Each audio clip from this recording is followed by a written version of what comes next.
Chapter 1. The Arrival.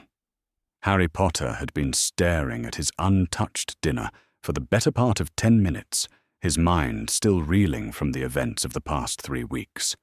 The trial at the Ministry felt like both yesterday and a lifetime ago. The cold marble floors, the suffocating atmosphere of the courtroom, Fudge's sneering dismissal of his account of the Dementor attack. He'd been cleared, yes, but the bitter taste of injustice lingered like ash in his mouth. The Great Hall buzzed with its usual pre-term energy, though the semester wouldn't officially begin for another 2 weeks. A handful of students had arrived early, mostly older years helping with preparations, a few younger students whose parents needed them out of the house. Harry picked at his roast chicken, wondering if he should be grateful for Dumbledore's intervention in getting him away from Privet Drive early, or resentful that it had taken a trial for magical law enforcement to recognize that leaving him with the Dursleys might not be the safest option. Professor McGonagall sat at the head table, occasionally glancing in his direction with that familiar mixture of concern and exasperation that seemed to define most of his interactions with the Transfiguration Professor. Dumbledore was absent, off attending to order business, Harry supposed, though the headmaster's tendency towards secretiveness meant Harry was rarely privy to such details. "Potter, you're going to wear a hole in that chicken if you keep stabbing it like that." Harry looked up to find Draco Malfoy sliding onto the bench across from him, an action so unprecedented that Harry's fork clattered onto his plate. The Slytherin looked uncharacteristically subdued, his usual smirk replaced by something almost resembling nervous energy. "What do you want, Malfoy?" Harry asked, though without his usual venom. The events of the past month had left him drained of the energy required for their typical antagonism. "Nothing. Just—" Malfoy glanced around the nearly empty hall, then back at Harry. "My father says the Ministry's gone completely mad, denying you-know-who's return when half the Death Eaters are already back in the fold." Harry stared at him. In 4 years of schooling together, Draco Malfoy had never once acknowledged Voldemort's existence as anything more than a historical footnote, let alone discussed his father's political activities with anything approaching honesty. "Why are you telling me this?" Malfoy's jaw worked for a moment before he answered. "Because whatever's coming, it's going to be bigger than house rivalries. And despite what you might think, not all of us are eager to—" The rest of his sentence was lost in a brilliant flash of silver light that erupted in the center of the Great Hall. Harry threw up his hands to shield his eyes, his chair scraping backward as he half rose from the table. The light faded as quickly as it had appeared, leaving behind 4 figures, standing where moments before there had been empty air. 3 of them were goblins. Harry had seen goblins before, of course, brief encounters at Gringotts, always conducted with formal politeness and barely concealed mutual wariness. But these 3 commanded the space in a way that made the vast Great Hall suddenly feel smaller. They wore dark, well-tailored robes that spoke of authority and wealth, and each carried an ornate briefcase that practically hummed with magical energy. The 4th figure was human, a woman, perhaps in her early 40s, with light brown hair and but determined eyes. She stood with the confidence of someone who belonged exactly where she was, despite having just materialized uninvited in Hogwarts's Great Hall, via what Harry could only assume was a highly illegal portkey. "Andromeda Tonks," she announced, her voice carrying clearly through the sudden silence. "I am here to speak with Albus Dumbledore regarding the illegal guardianship of Harry James Potter." The woman, Tonks, Harry thought, with a jolt of recognition at the surname, gestured to the goblins flanking her.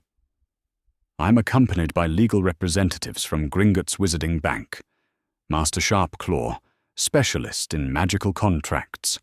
Master Goldgrip, expert in inheritance law. Master Ironforge, Enforcement Division. McGonagall had risen from the head table, her face pale, but her posture rigid with authority.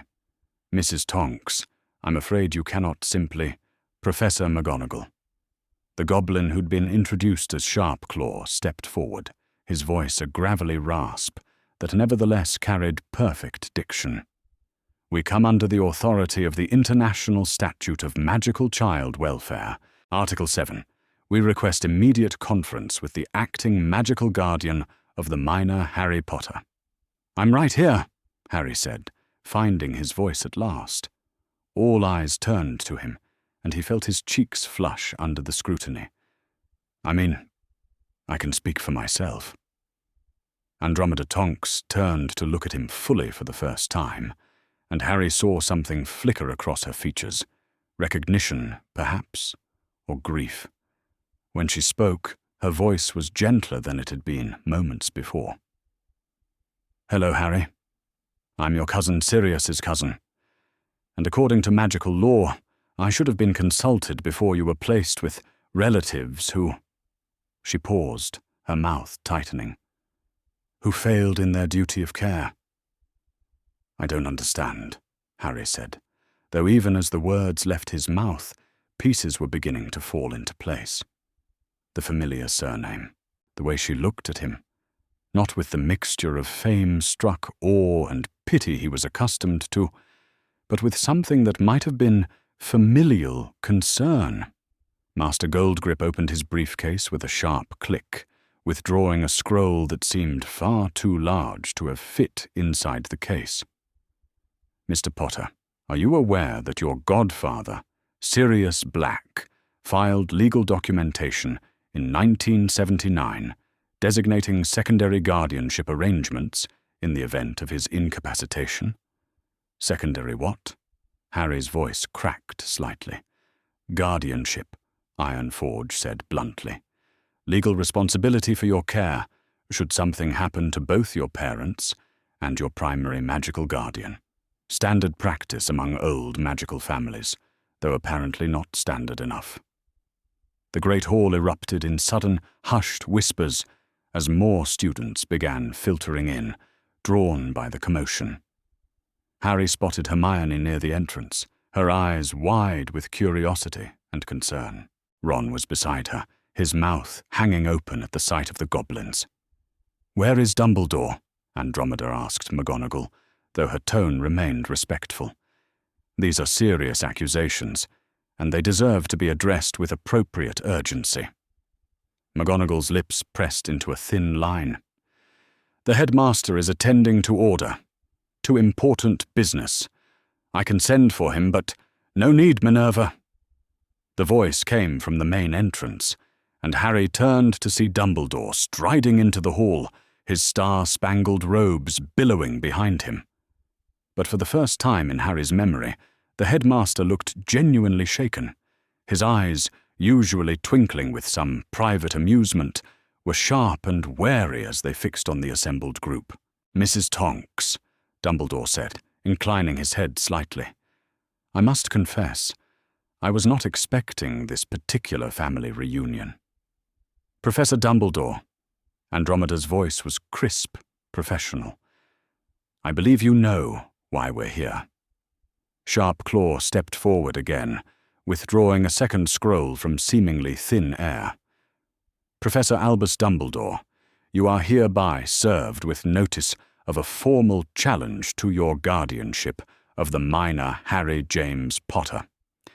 The challenge is filed under Section 12 of the Magical Child Welfare Compact of 1692, and backed by pre-existing family trust documentation and magical inheritance protocols." Dumbledore's eyes flicked to Harry, then back to the goblins. "I see. And the grounds for this challenge?" "Failure to obtain proper legal documentation," Goldgrip said, consulting his scroll. "Failure to conduct required welfare assessments. Failure to honor pre-existing guardianship arrangements. Placement of a magical child with non-magical relatives without oversight or evaluation. And," Andromeda added, her voice steady but carrying an undercurrent of controlled anger, documented evidence of neglect and emotional abuse, which I'm prepared to present." Harry felt as though the floor had dropped out from under him. "Documented evidence?" She turned to him again, and this time there was no mistaking the pain in her eyes. "Medical records, Harry. Photographs. Witness statements. I've been researching your situation for months. Ever since." She glanced at Dumbledore, then back to Harry. "Ever since I realized that no one had ever asked whether you were safe. Whether you were wanted." The silence that followed was deafening. Harry was dimly aware that his hands were shaking, that his breathing had become shallow and rapid. In the periphery of his vision, he could see students whispering to each other, professors beginning to gather at the edges of the hall. "This is highly irregular," McGonagall said finally, though her voice lacked its usual conviction. "What's irregular?" Ironforge said, his gravelly voice cutting through the tension like a blade, "is a magical child being placed without proper documentation, evaluation, or oversight for 14 years. What's irregular is the complete absence of welfare checks or family consultations. What's irregular is the systematic violation of magical child protection protocols." Dumbledore drew himself up to his full, considerable height. "I acted in Harry's best interests, given the extraordinary circumstances of—" "With respect, Professor," Andromeda interrupted, "you acted without legal authority. The Black family trust documents, filed with Gringotts in 1979, clearly designate a hierarchy of guardianship preferences. Sirius Black as primary guardian, with myself as secondary should he be unable to serve. You," she paused, consulting her own documentation, "are listed as tertiary emergency guardian, to serve only until family arrangements could be made. The blood protection," Dumbledore began, "can be anchored to any loving, magical household," Sharpclaw said flatly. "We've consulted with the Department of Mystery's Ancient Magic Division. Blood protection requires love and sacrifice, Professor Dumbledore. It does not require abuse." The word hung in the air like a curse. Harry felt his face burning, aware that dozens of pairs of eyes were fixed on him, that his most private humiliation was being dissected in public.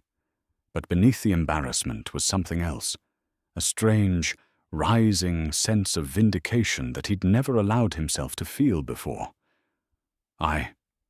Harry's voice came out as barely a whisper. He cleared his throat and tried again. "I don't understand what's happening." Andromeda moved toward him, stopping just close enough to be heard without raising her voice. "What's happening, Harry, is that you're being offered a choice. Perhaps for the first time in your life." Master Ironforge consulted a pocket watch that seemed to be made entirely of gold. "Professor Dumbledore, under the authority granted to us by Gringotts Wizarding Bank and the International Magical Child Welfare Compact, you have 30 minutes to provide legal justification for your guardianship of Mr. Potter, or to transfer legal custody to the family member designated by magical law." 30 minutes, McGonagall sputtered. "The enforcement period was established to prevent prolonged legal disputes that might endanger the welfare of the child in question," Goldgrip explained matter-of-factly. "Magical law recognizes that children cannot advocate for themselves against adult authority. Sometimes," he glanced meaningfully at Dumbledore, "that authority must be challenged quickly and decisively." As if responding to some unseen signal, Ironforge drew his wand and spoke a series of words in what Harry assumed was gobbledygook. Golden light erupted from the tip of his wand, forming complex runic patterns in the air before settling over the assembled group like a faint, shimmering dome. "A truth-binding and time-enforcement charm," Ironforge announced. "All statements made within this circle for the next 30 minutes will be subject to magical verification. At the conclusion of 30 minutes, a decision will be rendered according to magical law, whether or not all parties consent." Dumbledore's face had gone very pale. "This is most irregular. I protest the use of enforcement magic within Hogwarts.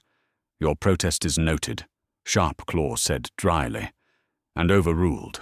Gringotts' authority supersedes institutional authority in matters of magical inheritance and child welfare. You accepted that precedent when you allowed Mr. Potter to maintain his vault access. Harry felt as though he were drowning. Everything was happening too fast, with too many implications he couldn't begin to process. But through the chaos of his thoughts, one question emerged with startling clarity. "Why now?" he asked, looking directly at Andromeda. "If Sirius designated you as my guardian, why are you only coming forward now?" Her expression softened. "Because I only learned about the designation 3 weeks ago, when I finally convinced Gringotts to let me examine the Black family vault documents after Sirius was declared innocent. Because I spent 2 weeks researching magical law and gathering evidence. And because," her voice dropped, becoming fierce and protective in a way that made Harry's chest tighten, "I finally realized that someone needed to ask whether the boy who lived was also a boy who was loved." The 30-minute countdown had begun. Chapter 2. The Documentation. "Perhaps," Master Sharpclaw said, consulting the golden pocket watch that had materialized in his clawed hand, "we should begin with how Mrs. Tonks came to discover the irregularities in Mr. Potter's guardianship arrangement." The goblin's words carried an authority that seemed to settle over the great hall like a weight. Even the whispers from the growing crowd of students and professors faded into expectant silence. Andromeda stepped forward slightly, her hands clasped before her, in a manner that suggested both composure and barely restrained emotion. "3 weeks ago," she began, her voice carrying clearly through the magical amplification of Ironforge's enforcement dome, "my husband suggested that I look into Harry's legal status." 3 weeks ago. Andromeda Tonks sat across from her husband at their kitchen table, the morning edition of the Daily Prophet spread between them. The headline blazed in bold letters, "Potter cleared of all charges." Below it, a smaller subtitle read, "Boy who lived faces trial for underage sorcery." "It doesn't make sense, Ted," she murmured, pushing her tea aside untouched. "A 15-year-old boy, living with muggles, somehow finds himself in a situation where he needs to use magic to defend himself. And instead of investigating what put him in danger, they put him on trial." Ted Tonks, a man whose gentle nature had first attracted Andromeda when she was 17 and desperate to escape her family's poisonous ideology, looked up from his own reading. "Have you ever looked into his situation? Officially, I mean?" "What do you mean?" "Well, he's family, isn't he? Distantly, through your cousin Sirius. And if he's been living with muggles all this time..." Ted set down his paper, his expression growing thoughtful. "Andromeda, love, you work for the ministry. You know how magical child placement is supposed to work. Was it done properly?" The question hung in the air between them like a challenge. Andromeda felt something cold settle in her stomach as she realized she had never questioned the official narrative, that Dumbledore had placed Harry Potter with loving relatives who would care for him until he came of age. I don't know," she admitted. Everyone assumed. Maybe it's time to stop assuming. My husband pointed out something that should have been obvious," Andromeda continued, her voice drawing Harry back to the present. "Magical children are not placed with non-magical guardians without extensive documentation and oversight. There are protocols, assessments, regular check-ins. So I began to research." Master Goldgrip opened his briefcase again, withdrawing a thick folder that seemed to contain far more parchment than should have been physically possible. Mrs. Tonks submitted a formal request to examine the Black family vault documents, as was her right, as a blood relative of the account holder. "Sirius gave me access to the family vaults when he was declared innocent," Andromeda explained, glancing briefly at Harry. "I hadn't been inside them since before my marriage, since before I was disowned. But Ted convinced me that if Harry was truly family, I had a responsibility to ensure his welfare. The Gringotts vault was exactly as she remembered it, cold, vast, and filled with the accumulated wealth and secrets of centuries of black family history. But it was not the gold or the artifacts that drew her attention. It was the neat stacks of legal documents, preserved by goblin magic and organized with meticulous care. She had spent hours reading through marriage contracts, property deeds, and inheritance provisions, and then, filed under guardian designations, she had found Sirius's will. Dated October 30th, 1979, one day before James and Lily Potter's murder. Her hands had trembled as she read the careful, precise handwriting that she recognized as her cousin's. In the event of his death or incapacitation, all black family assets were to be held in trust for his godson, Harry James Potter. And in the section marked Emergency Guardianship Provisions, Sirius had written her name, Andromeda Black Tonks. Secondary Guardian, in the event that Sirius Black cannot fulfill his duties as magical guardian to Harry James Potter. To be contacted immediately upon confirmation of the Potter's death. She had never been contacted. The will was quite specific, Goldgrip said, pulling the document in question from his folder and holding it up for all to see. The parchment glowed with a faint blue light, evidence of magical authentication. Mr. Black designated not only his godson's inheritance, but also detailed provisions for his care and education.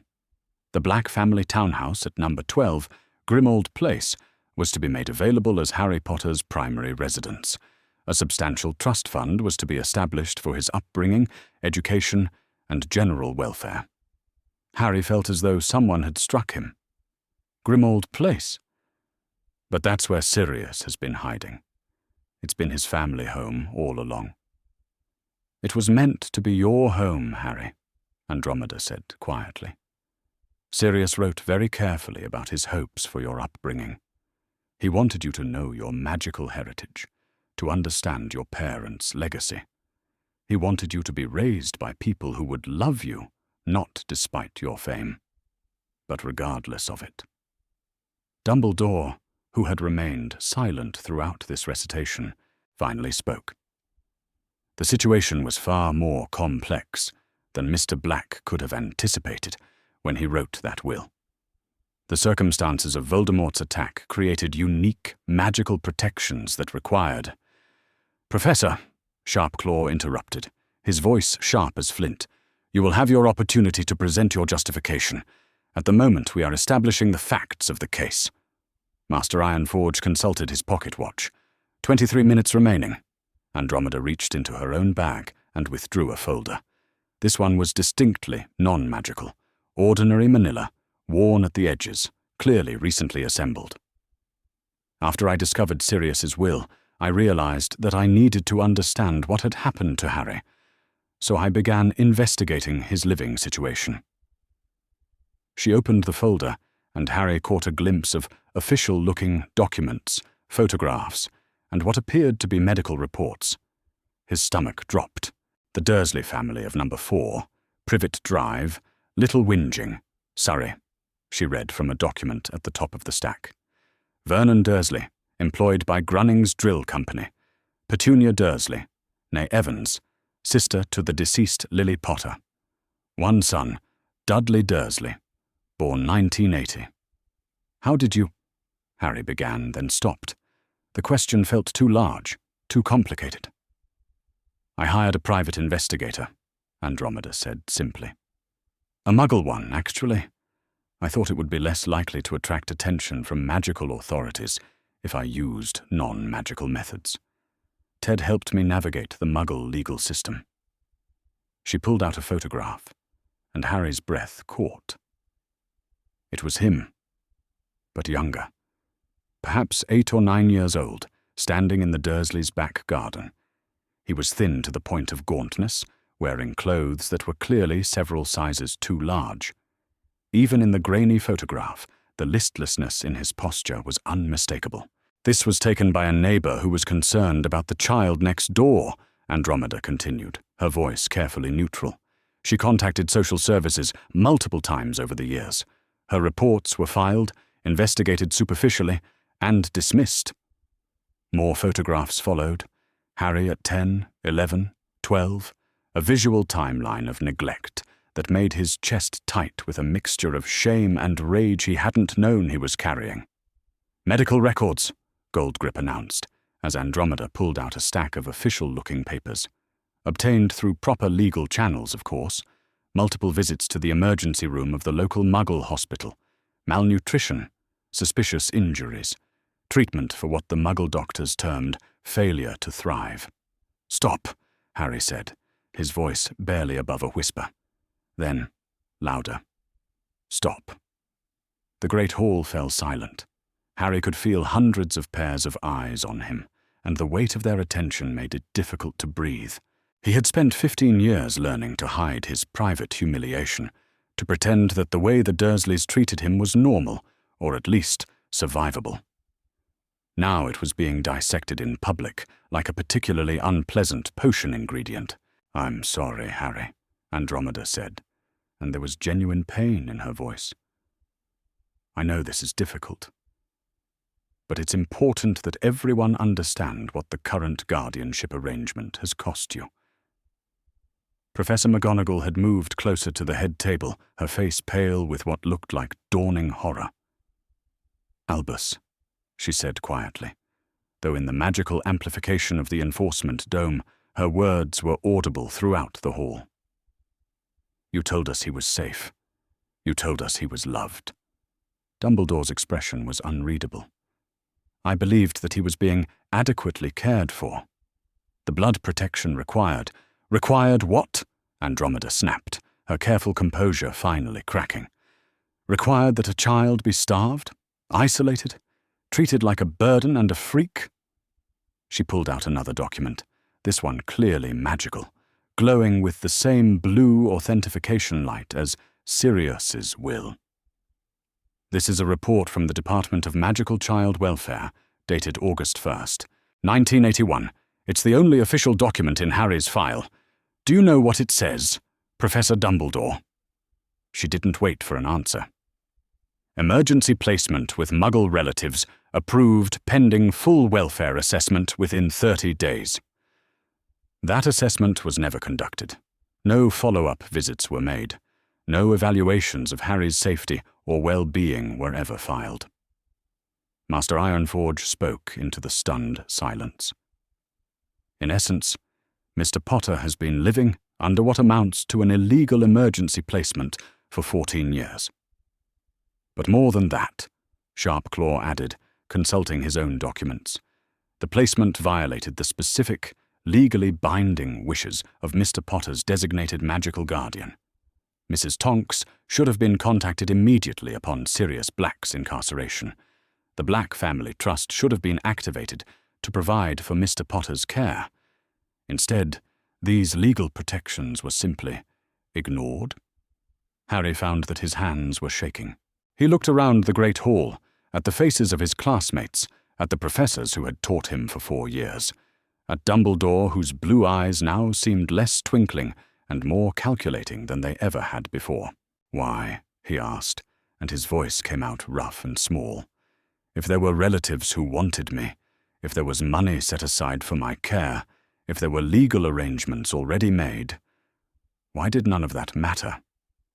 Andromeda looked at him with an expression that was equal parts grief and determination. "I've been asking myself the same question for 3 weeks, Harry, and I think—" She glanced at Dumbledore, then back to Harry. "I think the answer is going to come from Professor Dumbledore himself." Master Goldgrip consulted his pocket watch. 19 minutes remaining, Professor. The floor is yours." Chapter 3. The Defense. Dumbledore stepped forward, and for a moment the weight of his presence seemed to fill the great hall in a way that made even the Goblin lawyers pause. When he spoke, his voice carried the authority of decades spent as one of the most powerful wizards in the world. "What you have presented," he began, his blue eyes fixed on the assembled group, "represents a fundamental misunderstanding of the magical protections that have kept Harry Potter alive for the past 14 years. Master Sharpclaw's expression remained impassive, but Harry caught the subtle way the goblin's clawed fingers drummed against his briefcase. "We are prepared to hear your justification, Professor." "Justification," Dumbledore repeated, and there was something almost sad in the way he said the word. An interesting choice of terms. I wonder if you would use that same word if you understood the true nature of the threat that Voldemort represents to this young man's life. He turned to Harry, and his expression gentled slightly. "Harry, you know that your mother died to save you. What you may not fully understand is that her sacrifice created a protection unlike any other in the history of magic. Blood magic, the most ancient and powerful form of magical protection known to wizard kind. We are familiar with the theoretical principles of blood magic, Professor," Master Goldgrip interrupted. "The question is not whether such protection exists, but whether it required the specific circumstances you created." Dumbledore nodded slowly. "The protection created by Lily Potter's sacrifice required that Harry live with her blood relatives. As long as he could call his aunt's house home, truly call it home, the protection would remain strong enough to shield him from Voldemort's detection and direct magical attack." "That's not what the protection required," a new voice said from the entrance to the Great Hall. Harry turned, along with everyone else, to see Professor Snape striding toward their group. The potions master looked as grim as ever, his black robes billowing behind him, but there was something different in his expression, a kind of weary resignation that Harry had never seen before. "Severus," Dumbledore said, and there was a warning in his tone. "This is not the time." "I think it is exactly the time," Snape said coldly. "Since you seem determined to present your interpretation of blood magic as fact, someone should provide an alternative perspective." Master Ironforge consulted his pocket watch again. 15 minutes remaining. "Professor Snape, are you testifying as a witness in this proceeding?" Snape's dark eyes flicked to Harry, then to Andromeda, then back to Dumbledore. "I am." Andromeda stepped forward slightly. "Professor Snape, what is your expertise in blood magic?" "I am a master of potions, which requires extensive knowledge of blood-based magical theory. I am also—" He paused, his expression becoming even more shuttered than usual. "I was present when Lily Potter created the protection in question." The silence that followed was absolute. Harry felt as though the ground beneath his feet had shifted, revealing depths he had never suspected. "You were there," Harry whispered. "When my mother died?" Snape's jaw worked for a moment before he answered. "I arrived shortly after. I was close to your mother, Potter, before her death. I understood the nature of her sacrifice better than most." Dumbledore's expression had grown increasingly troubled. "Severus, I must ask you to consider carefully." "What I am considering, Headmaster, is that I have spent 14 years watching this boy return to school each September, thinner and more withdrawn than when he left. I have considered that the protection you claim required his suffering may have been achievable through other means. And I have considered that my own guilt over Lily Potter's death does not excuse participating in the systematic neglect of her son." The words hung in the air like a blade. Harry stared at Snape, this man who had tormented him for 4 years, who had seemed to hate him on sight, and tried to reconcile this testimony with everything he thought he knew. "Professor Snape," Andromeda said quietly, "in your professional opinion, did the blood protection require Harry to be mistreated by his relatives?" "No," Snape said flatly. "Blood protection requires love and sacrifice. It requires that the child be wanted and cherished by those who share the protective blood. It does not require—" His voice became very soft, but in the magical amplification, every word was audible. "It does not require that a child be treated as the Dursley family treated Harry Potter." Master Goldgrip opened his briefcase once more and withdrew yet another scroll. We took the liberty of consulting with an expert in ancient magical protections before initiating these proceedings. A fifth goblin materialized in the center of the Great Hall, apparently apparating directly through Hogwarts' protective wards with the same ease the others had used their portkey. This goblin was older than the others, his beard shot through with silver, his robes bearing the complex runic patterns that indicated a master of theoretical magical studies. Master Runehammer, Sharpclaw announced, Senior Fellow of Ancient Magic Studies at the Goblin Confederation Institute of Magical Research. Runehammer bowed slightly to the assembled group, then consulted a scroll that practically radiated magical energy. I have reviewed the available documentation regarding the protection placed on Harry Potter following his mother's sacrifice. The protection in question is indeed blood-based and extraordinarily powerful. However, he paused, his ancient eyes fixing on Dumbledore. It does not require the specific circumstances Professor Dumbledore created.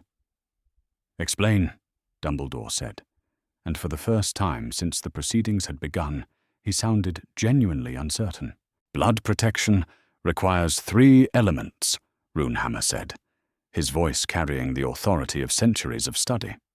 First, willing sacrifice by one who shares the blood of the protected individual. Second, love freely given and received within the household where the protection is anchored. Third, a place that can truly be called home. He looked directly at Harry. Mr. Potter, did you ever consider number 4, Privet Drive, to be your home? Truly home, in the deepest sense of the word? Harry's throat felt dry. No, never. Then the protection was compromised from the beginning, Runehammer said simply. Blood magic cannot function where love is absent. It cannot be sustained by fear, obligation, or mere blood relation. It requires genuine familial bond. Professor McGonagall had grown very pale. Albus, she said, her voice barely above a whisper. Is this true? Dumbledore was quiet for a long moment. When he spoke, his voice was heavy with what might have been regret. I believed. I hoped that love might grow, that Petunia would remember her sister, and that memory would translate into affection for Harry. But it didn't, Andromeda said, and there was no triumph in her voice, only sadness. And you knew it didn't. You had to have known. How could he not have known? Snape said, his voice sharp with controlled anger. McGonagall told him her concerns from the beginning. I submitted reports on Potter's condition every year. The signs were obvious to anyone who cared to look. McGonagall flinched as though she'd been struck. Severus, you submitted reports? Did you think I was blind? Snape snapped. Did you think I took pleasure in watching James Potter's son waste away? I documented everything, his weight loss over the summers, his reluctance to discuss his home life, the way he hoarded food during the first weeks of term each year. I submitted formal reports to the headmaster every September. He turned to Dumbledore, and his expression was livid. Reports that you assured me were being addressed through appropriate channels. Dumbledore's shoulders sagged slightly. I believed that the protection was worth the cost, that keeping Harry safe from Voldemort's direct influence was more important than his happiness. Andromeda's voice was deadly quiet. Than his health? Than his basic human dignity? You don't understand, Dumbledore said, and for the first time he sounded like the old man he was. Voldemort's return was always a possibility. I needed to ensure that Harry would be protected when that moment came. The blood protection was the only shield strong enough to— But the protection was failing anyway, Master Runehammer interrupted. Our analysis indicates that the magical signature of the blood protection has been weakening for years. By our calculations, it would have failed completely within another year or 2, regardless of Mr. Potter's living arrangements. Harry felt something cold settle in his stomach. Failed? What does that mean? It means, Runehammer said gently, that the protection your mother died to give you was being eroded by the very situation that was supposedly maintaining it. Blood magic cannot survive in an environment of hatred and neglect. It requires nurturing to flourish. Andromeda stepped closer to Harry, not quite touching him, but close enough that he could feel her presence as a source of warmth and stability. The protection could have been anchored to any household where Harry was truly wanted and loved. The magic would have been stronger, not weaker. Significantly stronger, Runehammer confirmed. Blood magic anchored in genuine affection and shared magical heritage would have provided protection superior to what Mr. Potter experienced. McGonagall's voice was barely audible. Albus, I tried to tell you, years ago, when I first visited Privet Drive.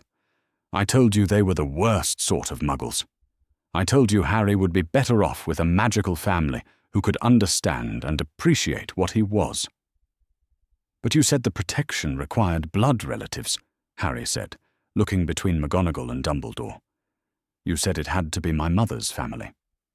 I said, Dumbledore corrected carefully, that the protection was strongest with blood relatives.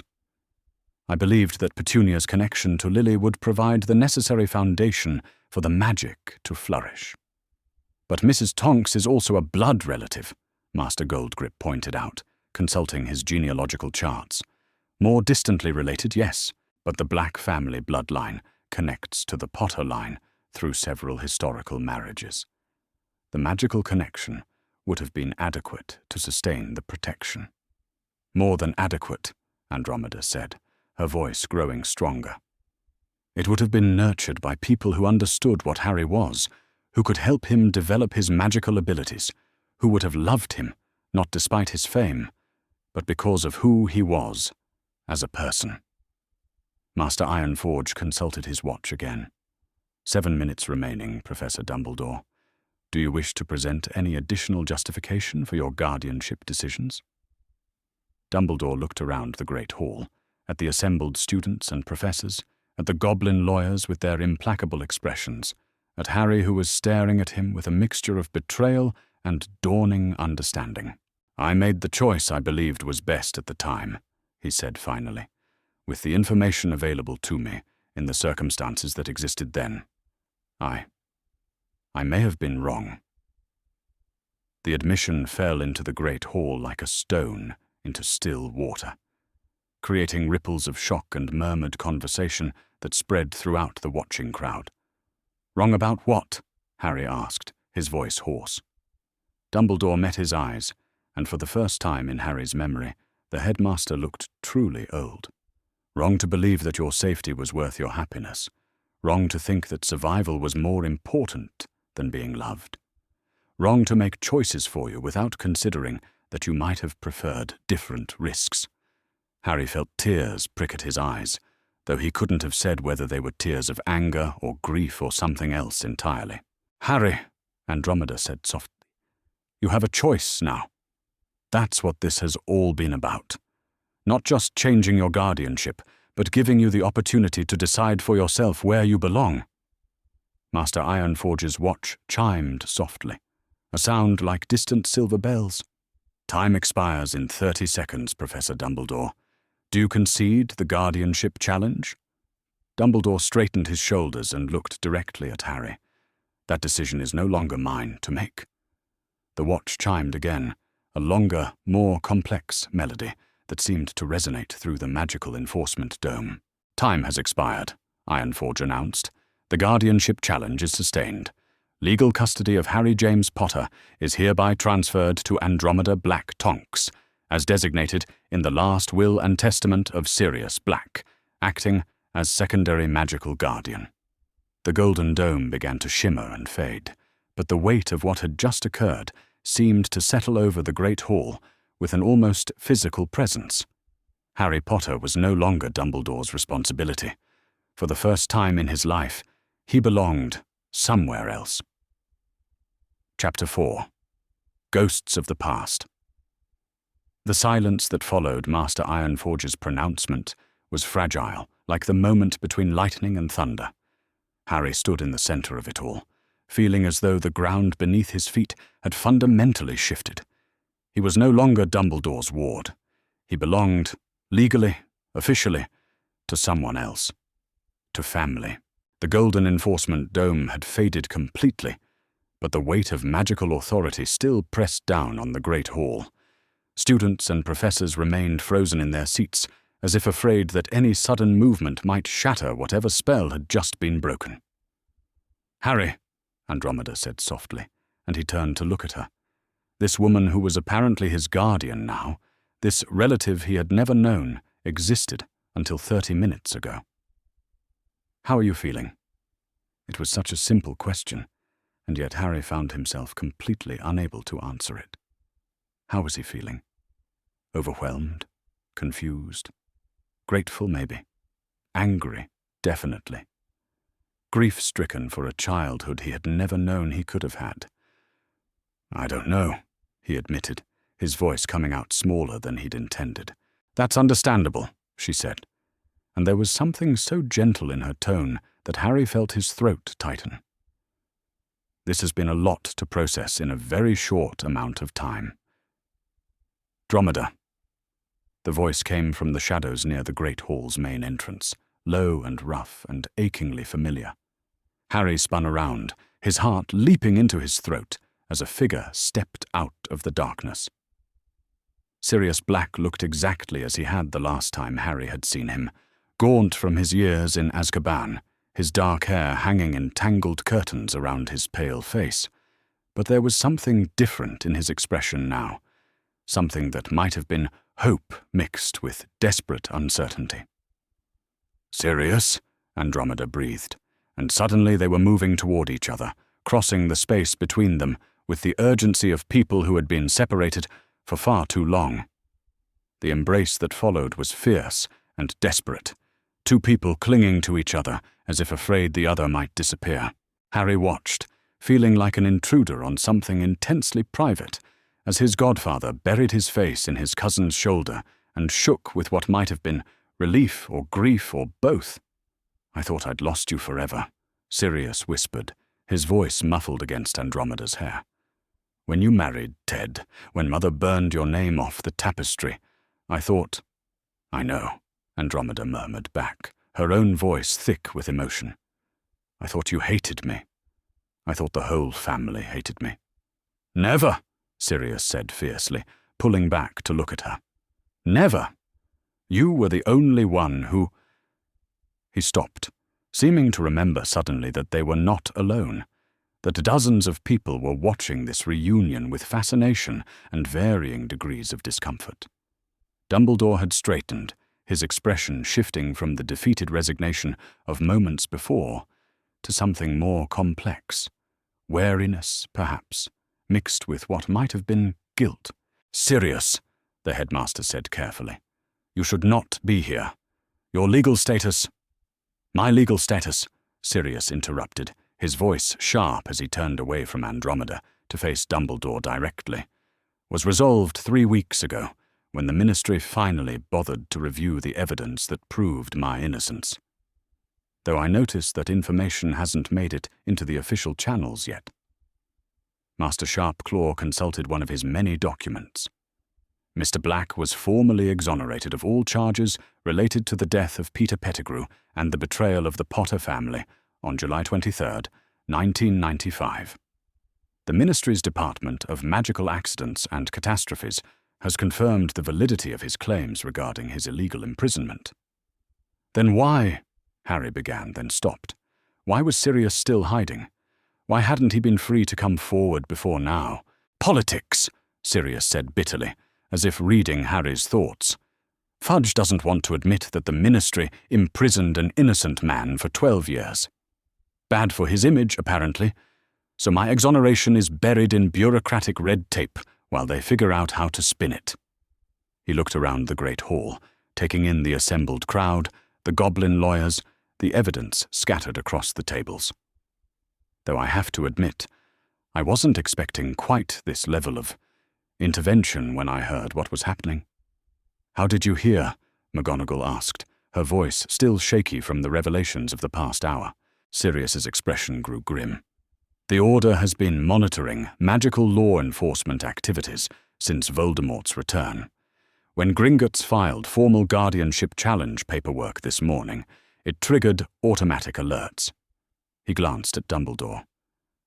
I believe you were supposed to be informed as well, Headmaster, though perhaps that information was delayed along with everything else.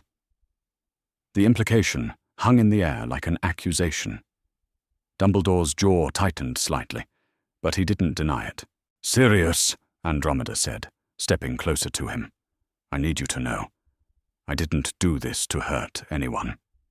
But when I found your will, when I realized what should have happened, you did exactly the right thing, Sirius said fiercely. God, Dromeda, you did exactly what I should have done years ago, if I hadn't been too broken and too guilty to think clearly. He turned to Harry, and the naked pain in his expression made Harry's chest tighten. Harry, I'm sorry. I'm so sorry. I should have fought harder. I should have... His voice cracked. You should never have spent a single day with those people. But you were in Azkaban, Harry said, confusion and hurt warring in his voice. You couldn't have done anything. Before that, Sirius said, running a hand through his hair in a gesture that reminded Harry painfully of his father. I should have made different arrangements. I should have ensured that if something happened to me, you would be taken care of properly. I should have. You did, Master Goldgrip interrupted, pulling out yet another document. Mr. Black, are you familiar with the contents of your 1979 last will and testament? Sirius blinked. My what? Your will, Goldgrip repeated patiently. Filed with Gringotts on October 30th, 1979, the day before the Potter murders. Sirius stared at the goblin, then at the document in his hands. I remember writing something, James insisted, after we became animagi. He said if we were going to be taking risks, we needed to have our affairs in order. But I was 19, I didn't think. You designated Mrs. Tonks as secondary guardian for Harry Potter in the event of your death or incapacitation, Sharpclaw explained. You also established a trust fund for his care and designated number 12, Grimmauld Place, as his primary residence. Sirius went very still. I had forgotten. After Azkaban, everything from before was so jumbled, so unclear. But yes, I remember now. He looked at Harry with growing horror. You were supposed to live at Grimmauld Place. You were supposed to be with family. Why didn't that happen? Harry asked, though he thought he already knew the answer. Sirius's eyes fixed on Dumbledore with an intensity that made the air in the great hall feel charged with electricity. That's an excellent question. Albus, perhaps you'd care to explain why you ignored the legal guardianship arrangements I had made? The circumstances were extraordinary, Dumbledore said, but his voice lacked its usual authority. The blood protection could have been anchored anywhere Harry was loved, Andromeda interrupted. We've already established that. You knew, Sirius said, his voice growing dangerously quiet.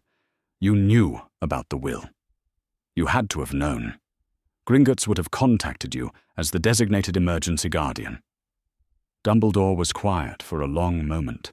When he spoke, his words came slowly, carefully.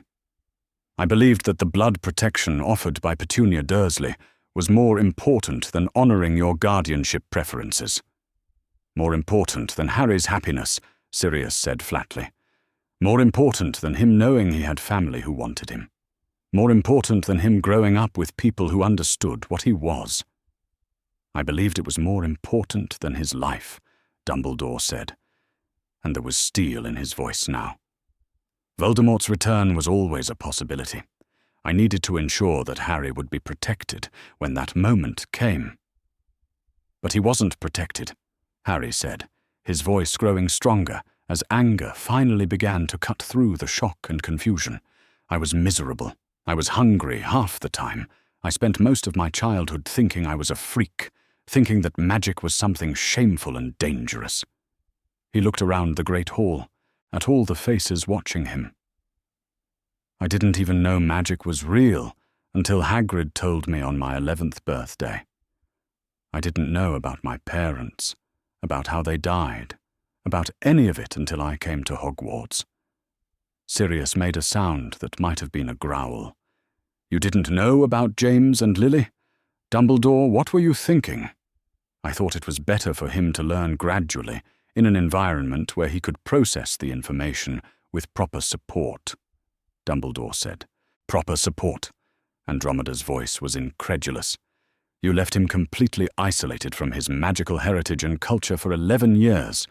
You let him believe he was unwanted and unloved. How is that support of any kind?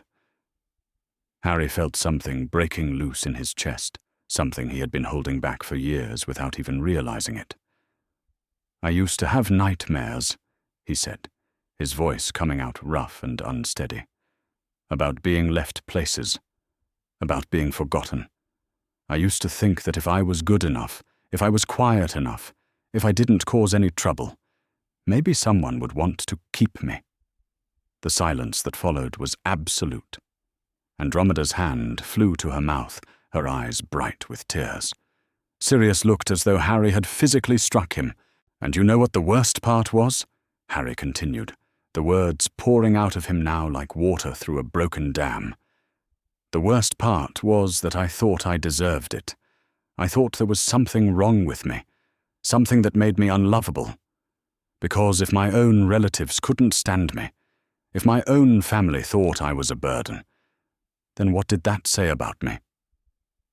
Harry, Sirius said, his voice breaking. God, Harry, no. There was never anything wrong with you. Never. But I didn't know that, Harry said. And now the tears were coming, hot and angry and years overdue.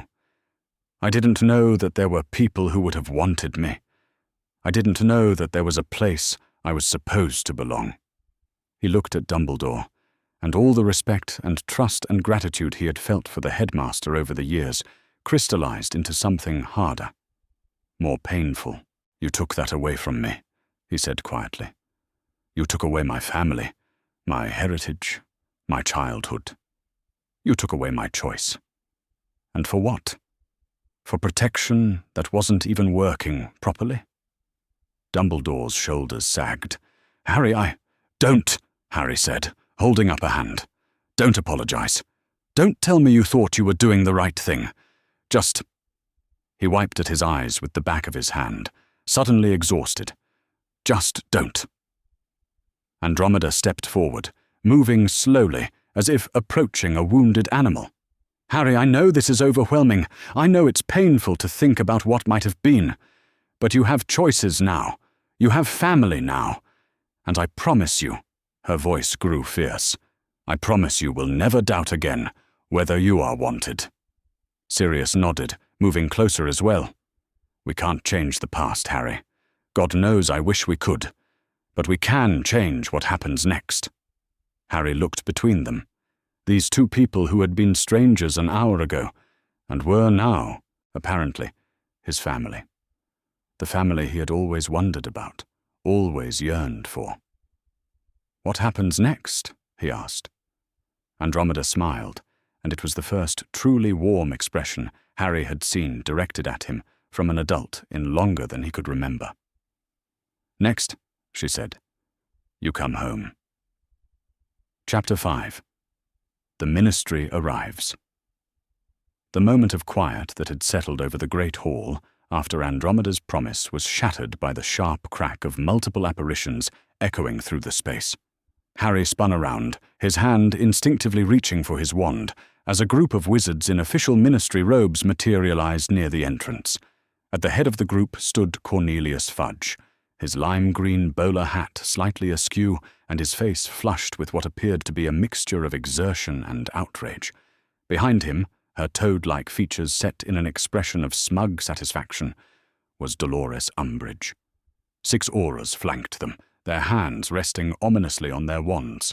Well, well, Fudge said, his voice carrying across the hall with the authority of his office. What exactly do we have here? Master Ironforge stepped forward, his expression utterly impassive. Minister Fudge, you are interrupting a concluded legal proceeding, conducted under the authority of the International Statute of Magical Child Welfare. International statute? Fudge's voice rose sharply. This is a British magical child in a British magical institution involving British magical citizens. The Ministry of Magic has sole jurisdiction over such matters. Actually, Master Sharpclaw said, consulting one of his ever-present scrolls, the international statute supersedes national jurisdiction in cases involving violations of magical child welfare protocols, which this case most certainly does. Umbridge stepped forward, her pink cardigan clashing violently with the ancient stone walls of the Great Hall. Minister, I believe what we have here is a clear attempt to undermine the authority of the Ministry of Magic through manipulation of obscure international regulations. Her small dark eyes fixed on Harry with undisguised malice. Mr. Potter, I'm sure you understand the importance of respecting proper governmental authority. These foreign entities may have convinced you to participate in this charade, but the Ministry is here to restore order. Charade? Andromeda's voice was dangerously quiet. Are you suggesting that documented evidence of child neglect and the violation of legally binding guardianship arrangements constitutes a charade, Madam Umbridge? I'm suggesting, Umbridge said, her voice taking on the sickeningly sweet tone that made Harry's skin crawl, that certain parties may have manufactured evidence to support a predetermined outcome. It would hardly be the first time that those seeking to discredit the Ministry have resorted to such tactics. Sirius took a step forward, his expression thunderous. Are you accusing my cousin of falsifying evidence about Harry's treatment? I'm not accusing anyone of anything, Umbridge replied with false pleasantness. I'm simply observing that this entire proceeding has been conducted without proper Ministry oversight or approval. Any decisions made under such circumstances are naturally null and void. Master Goldgrip made a sound that might have been goblin laughter, though it was not a pleasant sound. Madam Umbridge, I fear you misunderstand the legal framework within which we are operating. The Ministry of Magic's authority in matters of child welfare is subsidiary to international magical law when violations of basic protections are documented.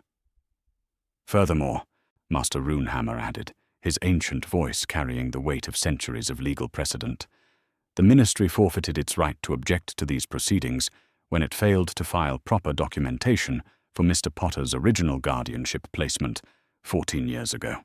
Fudge's face was growing progressively redder. Failed to file documentation? That's preposterous. Professor Dumbledore assured me that all proper procedures had been followed. Did he? Umbridge asked, turning to look at Dumbledore with an expression of feigned surprise. How interesting. Professor, perhaps you could provide us with copies of the Ministry approval forms for Mr. Potter's placement with his Muggle relatives. The silence that followed was deafening. Dumbledore's expression was carefully neutral, but Harry could see the tension in the set of his shoulders. The circumstances were extraordinary, Dumbledore said finally. Emergency placement protocols. Emergency protocols require follow-up documentation within 30 days, Sharpclaw interrupted. No such documentation exists in Ministry files. We checked. Fudge turned to stare at Dumbledore, his expression shifting from outrage to something approaching panic. Albus, please tell me you didn't place the boy who lived with Muggle relatives without proper Ministry approval. The blood protection required immediate action, Dumbledore said, his voice steady but quiet. I believed that Harry's safety took precedence over bureaucratic procedures. Bureaucratic procedures? Umbridge's voice rose to a near shriek. Professor Dumbledore, those procedures exist to protect magical children from exactly the sort of neglect and abuse that appears to have occurred in this case. Harry blinked, surprised despite himself. Whatever else Umbridge might be, she seemed genuinely outraged by the implications of his treatment. Dolores, Fudge said warningly. But Umbridge was not to be deterred. Minister, this is a disaster of unprecedented proportions. The most famous wizard in the magical world was placed illegally with abusive Muggle relatives, without oversight evaluation, or follow-up. When this becomes public, and it will become public, it will be the ministry that bears the responsibility for failing to protect him. Unless, she continued, her tone becoming calculating, we take immediate action to correct the situation and ensure that proper ministry authority is restored. Master Ironforge consulted his pocket watch again. I'm afraid that ship has sailed, Madam Umbridge. Legal custody of Mr. Potter has been transferred to Mrs. Tonks under international magical law. The Ministry's window for intervention closed when the guardianship challenge was sustained. We'll see about that, Fudge blustered. The Ministry of Magic does not recognize— His words were cut off by another sharp crack of apparition. This time, however, only two figures appeared, a woman in elegant dark green robes and a man whose long platinum hair and aristocratic bearing immediately identified him as Lucius Malfoy. Narcissa Malfoy stepped forward, her chin raised with unmistakable black family pride. "Sister," she said, inclining her head toward Andromeda with formal politeness. "Narcissa," Andromeda replied, her voice carefully neutral. "I wasn't expecting to see you here." "Family business," Narcissa said simply. "When one of our own is threatened, the Black family responds." Lucius moved to stand beside his wife, though his expression was considerably more conflicted than hers. "Minister," he said, nodding to Fudge. "I trust we're not interrupting anything. Official?" "Mr. Malfoy," Fudge replied, relief evident in his voice. "Perhaps you can help us restore some sanity to these proceedings. These goblins are claiming authority over British magical affairs, and— The goblins are entirely within their rights," Narcissa interrupted smoothly. "International magical law supersedes national jurisdiction in cases of documented child welfare violations. Surely you remember the Cardiff Accords of 1847? Fudge's mouth opened and closed soundlessly. Clearly he did not remember the Cardiff Accords of 1847. Perhaps more relevantly, Narcissa continued, the Black family has certain historical obligations regarding the welfare of our younger members, obligations that were not properly honored when Harry was orphaned." Lucius's expression grew increasingly uncomfortable. "Narcissa, perhaps we should consider— Consider what, Lucius?" she asked, turning to look at him with an expression that could have cut glass. "Consider abandoning family duty for political convenience? Consider allowing a child of Black blood to suffer in silence while we pursue more profitable alliances?" The implication was unmistakable. Harry glanced around the hall and realized that nearly everyone present understood exactly what Narcissa was referring to, Lucius's connection to Voldemort and the Death Eaters. "Mother." Harry turned to see Draco Malfoy standing near the Slytherin table, his face pale with confusion and what might have been dawning realization. "Draco," Narcissa said, her voice softening slightly. "Come here, darling." Draco approached slowly, his eyes flicking between his parents, the ministry officials, and Harry. "I don't understand. What's happening?" "What's happening?" Narcissa said, placing a protective hand on her son's shoulder, "is that your cousin is finally being offered the protection and care that should have been his from the beginning." "My cousin!" Draco's voice cracked slightly. "Harry is a descendant of the Black family line," Narcissa explained patiently, "which makes him family regardless of other considerations." Lucius looked as though he had swallowed something unpleasant. "Narcissa, the political implications, she said coldly, are that the Malfoy family honors its obligations to children, regardless of their blood status or past associations. I should hope that sends exactly the message we want it to send." Umbridge had been watching this exchange with growing satisfaction. "How touching," she said, her voice dripping with false sweetness. "A Death Eater family reunion centered around the boy who lived. I'm sure the Prophet will find this absolutely fascinating." "Careful, Dolores," Narcissa said, her voice taking on a dangerous edge. "You're speaking about my family." I'm speaking about documented supporters of you-know-who, attempting to gain control over the most famous wizard in Britain, Umbridge replied, which raises some very interesting questions about motivations, doesn't it? The tension in the Great Hall ratcheted up several degrees. Harry found himself caught in the middle of what was rapidly becoming a three-way political battle, with his welfare as the ostensible prize. "Enough," Master Sharpclaw said, his gravelly voice cutting through the rising hostilities. "The question of Mr. Potter's guardianship has been settled through proper legal channels. Mrs. Tonks has been awarded custody based on pre-existing family arrangements and documented evidence of welfare violations.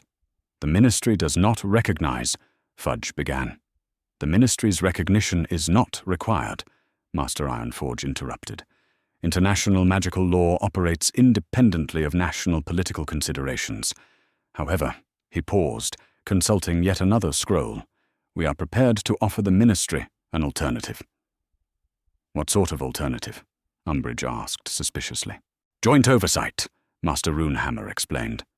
"Mrs. Tonks retains primary custody, but the Ministry may appoint a magical guardian to provide additional supervision and ensure compliance with British magical education requirements."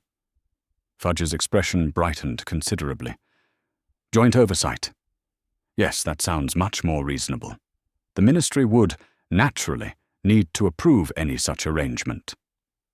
"Naturally," Sharpclaw agreed. "Mrs. Tonks, are you amenable to such an arrangement?" Andromeda glanced at Sirius, then at Harry. "That depends on who the Ministry proposes as magical guardian." Umbridge's smile was predatory. "I'm sure we can find someone appropriate." Harry felt his stomach drop as he realized that his brief moment of hope might be about to transform into something much more complicated and potentially much worse. "Actually," Narcissa said suddenly, her voice cutting through the negotiation like a blade, "I believe the Black family would like to propose a candidate for the position of magical guardian." Every eye in the Great Hall turned to look at her. She smiled, and it was a smile that belonged entirely to the House of Black, beautiful, dangerous, and absolutely implacable. "I nominate myself." Chapter 6. Ancient Bonds. The silence that followed Narcissa's declaration was so complete that Harry could hear his own heartbeat echoing in his ears. Every face in the Great Hall was turned toward the elegantly poised woman who had just inserted herself into an already complex situation with the confidence of someone playing a game whose rules only she fully understood. "Narcissa," Lucius said quietly, his voice carrying a warning that was unmistakable to everyone present. "Perhaps you should consider." "I have considered, Lucius," she replied without looking at him, her attention fixed entirely on the Goblin lawyers. "I have considered very carefully. The question is whether the rest of you understand what you're dealing with." Master Sharpclaw tilted his head, studying Narcissa with the intense focus of someone evaluating a potentially valuable but dangerous proposition. "Mrs. Malfoy, are you claiming some form of legal standing in this matter?" "I am claiming exactly the standing that ancient magical law provides," Narcissa said, moving forward with the fluid grace that seemed to be a Black family trait. "Master Sharpclaw, I believe your files will show that the Black family magical bonds extend far beyond simple blood relations." Master Goldgrip was already reaching for his briefcase, withdrawing what appeared to be an exceptionally old scroll covered in runic script that seemed to shimmer with its own inner light. "The ancient family magic compendium," he murmured, unrolling the document with obvious reverence. "Mrs. Malfoy, are you invoking the collective family protection clauses?" "I am," Narcissa said firmly. "Under the magical laws governing ancient families, all blood descendants of the House of Black are entitled to family protection, regardless of their official status within the family tree." Harry felt completely lost. "I'm sorry, but what does that mean?" "It means," Narcissa said, turning to look at him directly for the first time, "that when your parents died, you became the responsibility of every magical family connected to the Black line, We failed you, Harry. All of us. And ancient magic doesn't forgive such failures lightly. Master Runehammer stepped forward, his ancient eyes bright with professional interest. Mrs. Malfoy speaks correctly.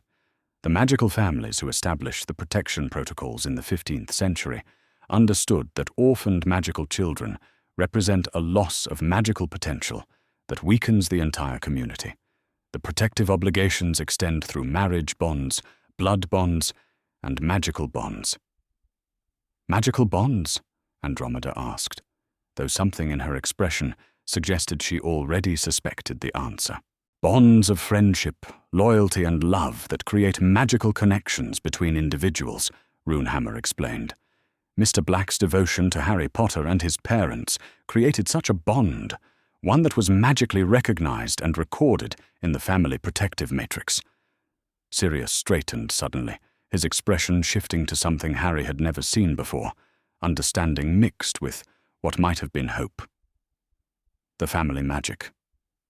I felt it sometimes when I was thinking about Harry. I thought it was just wishful thinking. Family magic is never wishful thinking, Mr. Black, Runehammer said solemnly. It is one of the most ancient and powerful forms of protective magic known to wizard kind. And according to our records, Harry Potter has been unconsciously channeling black family magic for years. That's impossible, Dumbledore said, though his voice lacked conviction. Harry has never lived with the Black family. He has never been formally inducted into their protective circle. Master Goldgrip consulted his scroll, his clawed finger tracing lines of runic script. Actually, Professor, he has. On July 31st, 1980, Mr. Potter's birth, Sirius Black performed a magical ritual, designating the infant as his heir and magical brother. The ritual created a permanent protective bond that has been active ever since. Harry's mind reeled. Sirius, you never told me. I didn't remember, Sirius said, his voice rough with emotion. The Dementors took so much, made everything before Azkaban feel like someone else's life. But now...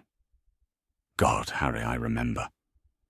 James and I performed the Brotherhood ritual when you were born. You were supposed to be family, not just my godson. You were supposed to be my magical brother. Which means, Narcissa continued, her voice taking on a lecturing tone that reminded Harry uncomfortably of Professor McGonagall, that Andromeda's disownment was legally invalid under ancient family law. Andromeda went very still. What do you mean, invalid? When Mother burned your name from the family tapestry, she acted within her authority as family matriarch, Narcissa explained. But Sirius, as the heir apparent, had the right to issue a counter-blessing protecting family members from disownment, which he did, the night before you married Ted. Sirius's eyes widened. The protection ritual. I remember now.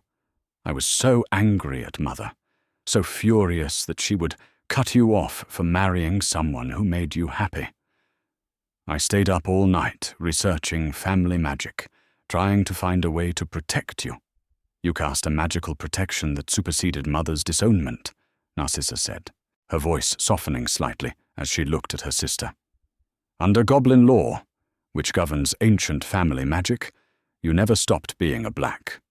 Your children inherit that status, and your connection to Harry through family bonds gives you stronger legal standing than anyone initially realized. Master Sharpclaw was nodding slowly, his expression thoughtful. The magical connections are indeed documented in our files. Mrs. Tonks, your guardianship claim is strengthened considerably by these revelations. But that also means, Narcissa continued, her gaze shifting to include Harry, Draco, and the assembled crowd, that Harry is entitled to protection from all branches of the Black family tree, including, she looked directly at Draco, the Malfoy branch. Draco had gone pale, his grey eyes wide with shock and what might have been panic. Mother, what are you saying? I'm saying that Harry Potter is your magical cousin, Draco, and under the ancient protection laws, that makes his welfare the responsibility of our entire family." Lucius looked as though he had been struck by lightning. "Narcissa, the political implications of such a claim are exactly what they should be," she said coolly, turning to face him with an expression that was both loving and utterly implacable. "Lucius, I married into this family, but I was born a black, and I will not fail in my obligations to family magic. Not again." The unspoken implication hung in the air between them. Lucius's previous allegiances, his support of Voldemort, had put him at odds with the family responsibilities that ancient magic demanded. Narcissa was choosing family over politics, and making it clear that she expected him to do the same. Umbridge had been watching this exchange with growing frustration. "This is all very fascinating, but I hardly think ancient family magic supersedes the authority of the Ministry of Magic in determining suitable guardianship arrangements." "Actually, it does," Master Runehammer said, matter-of-factly. Ancient family magic was codified in the Founders' Accord of 1473, which established the legal framework for magical child protection that still governs international magical law today. The Ministry's authority is subsidiary to these protections. "Furthermore," Master Goldgrip added, consulting yet another scroll, "the magical bonds we've identified place specific obligations on all family members to ensure Harry Potter's welfare. Failure to honor these obligations would result in the loss of family magical protections for all connected bloodlines." Draco made a sound that might have been a whimper. "Loss of magical protections? What does that mean?"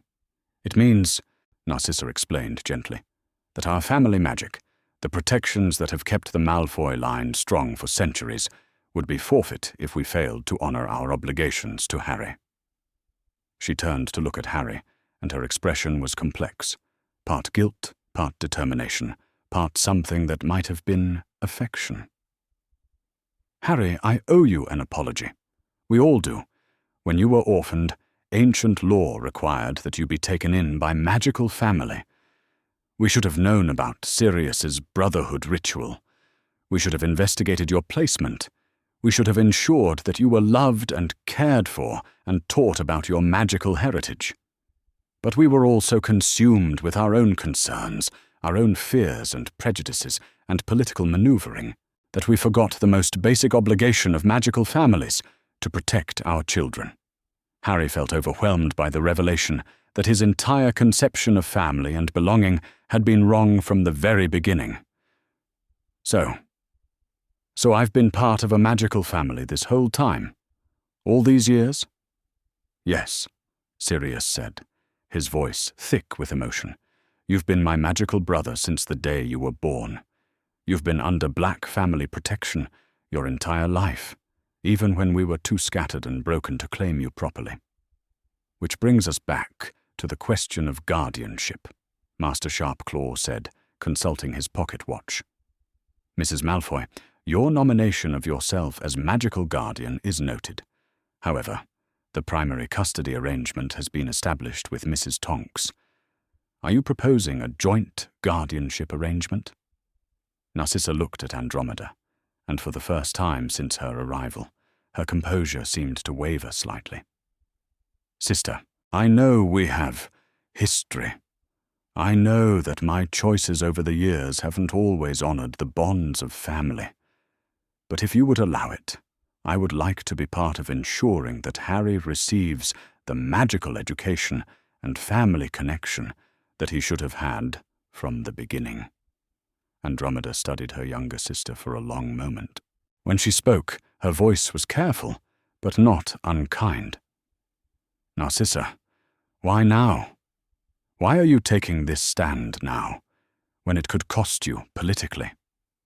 "Because," Narcissa said simply, "I have a son, and someday I hope to have grandchildren, and I want them to grow up in a world where family means something more than political advantage, where magical children are protected because they are precious, not because they are useful." She looked at Draco, who was still staring at Harry as though seeing him for the first time. "I want my son to understand that true strength comes from honoring obligations, not from avoiding them. Draco cleared his throat uncertainly. Potter. Harry. I don't really understand what's happening. But if what Mother says is true, if you're really family. He paused, looking deeply uncomfortable. I suppose that changes things. How? Harry asked, genuinely curious. Well, Draco said, his cheeks flushing slightly. I can't very well continue being a complete prat to my own cousin, can I? Mother would have my hide. Despite everything, the legal proceedings, the emotional revelations, the political complications, Harry found himself fighting back a smile. I think that might be the closest thing to an apology I've ever heard from you, Malfoy. Draco corrected quietly. If we're family, I suppose you should call me Draco. The moment was broken by Fudge clearing his throat loudly. While this family reunion is certainly touching, the Ministry still requires proper documentation of any guardianship arrangements. International magical law or not, there are procedures that must be followed. Of course, Minister, Master Sharpclaw said smoothly. We will file all appropriate documentation with both the British Ministry and the International Confederation of Wizards within the next 24 hours. Joint custody between Mrs. Tonks and Mrs. Malfoy, with consultation rights for Mr. Black, Master Goldgrip summarized. Mr. Potter's primary residence will be with Mrs. Tonks, but he will have full access to Black family magical resources and education through Mrs. Malfoy. And regular ministry oversight, Umbridge added quickly. Within the bounds of international law, yes, Master Runehammer agreed. Though I suspect you will find that Mr. Potter's new guardians are more than capable of ensuring his welfare without excessive governmental intervention. Harry looked around at the faces surrounding him. Andromeda with her gentle determination, Sirius with his fierce protectiveness, Narcissa with her complex mixture of guilt and resolve, even Draco with his awkward attempts to process their new family connection. For the first time in his life, he was not alone. He was not unwanted. He was not just Harry Potter, the boy who lived. He was family. Chapter 7. The Student's Voice. The formal conclusion of the guardianship proceedings had left the Great Hall buzzing with hushed conversations, but the legal resolution seemed to have opened floodgates rather than closing them. Harry found himself surrounded by a growing crowd of students who had been watching the entire spectacle unfold, their faces reflecting mixtures of curiosity, sympathy, and something that might have been awe. "Harry!" Hermione's voice cut through the murmur of conversations as she hurried toward him, her arms full of books that she must have summoned from somewhere during the proceedings. "I've been researching magical minor rights, and there are precedents." "Hermione," Harry said, feeling overwhelmed by yet another layer of complexity being added to an already impossible situation. "What are you talking about?" She set her stack of books down on the nearest table with a decisive thump.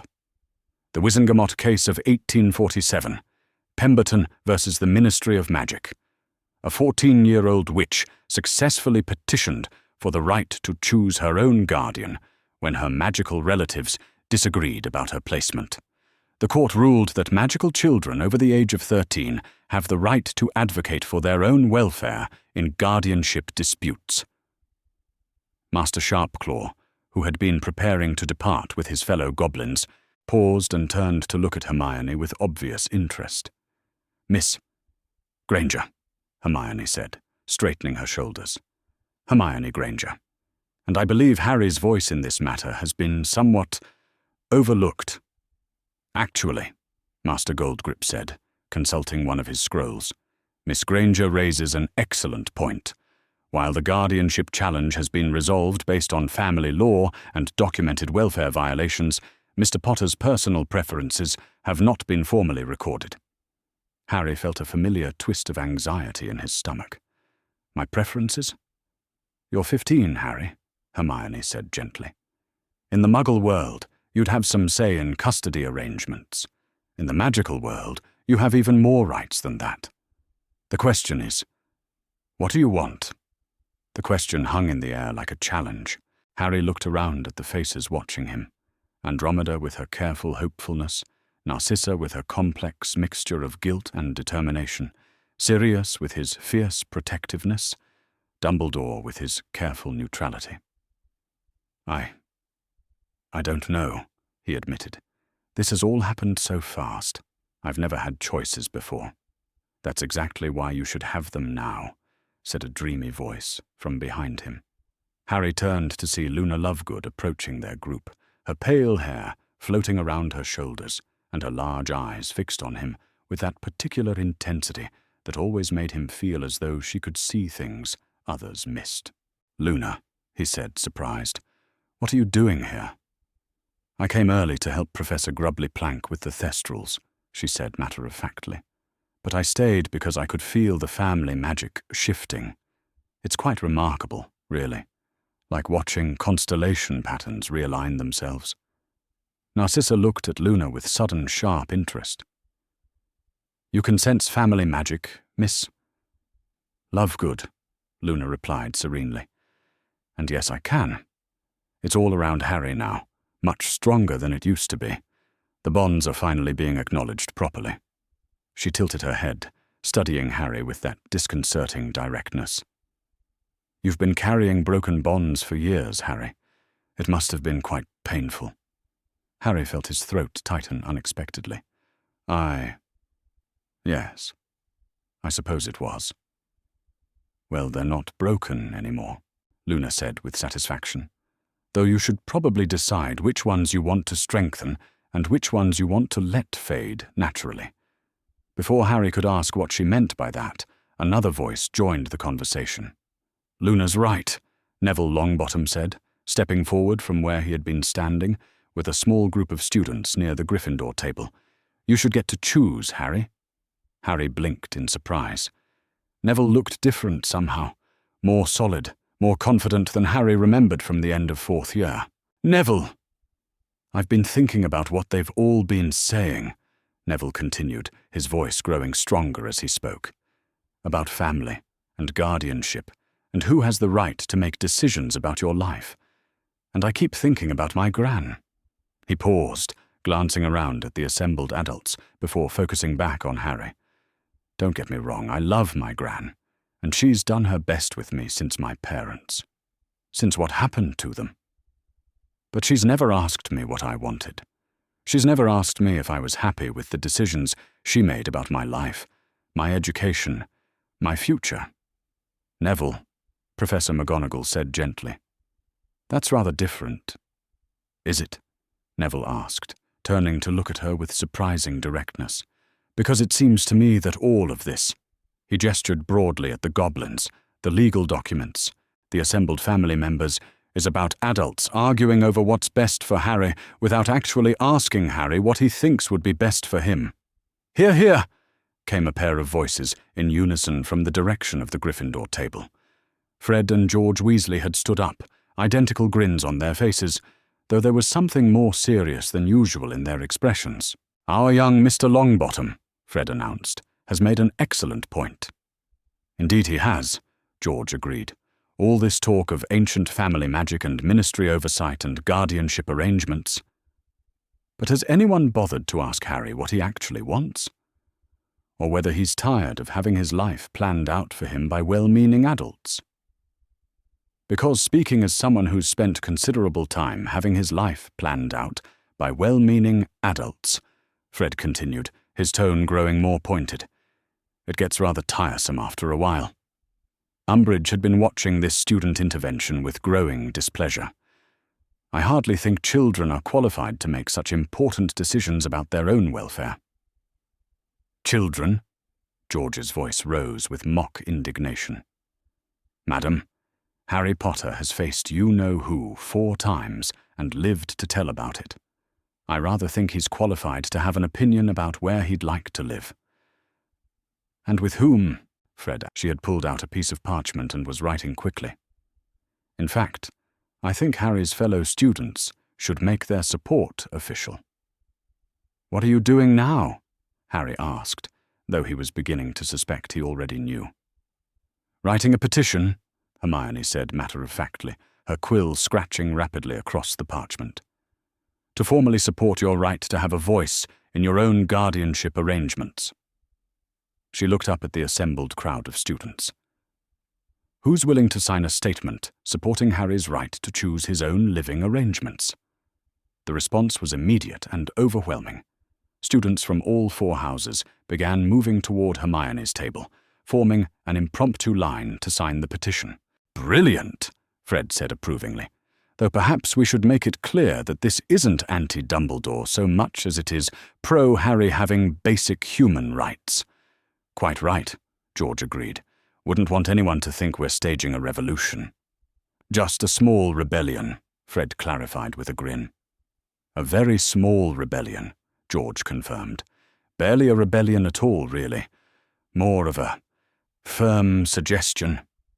To Harry's amazement, even some of the Slytherin students were approaching the table to sign. He watched in bewilderment as Daphne Greengrass added her name to the parchment, followed by Blaise Zabini and several others he recognized from his classes. "Why?"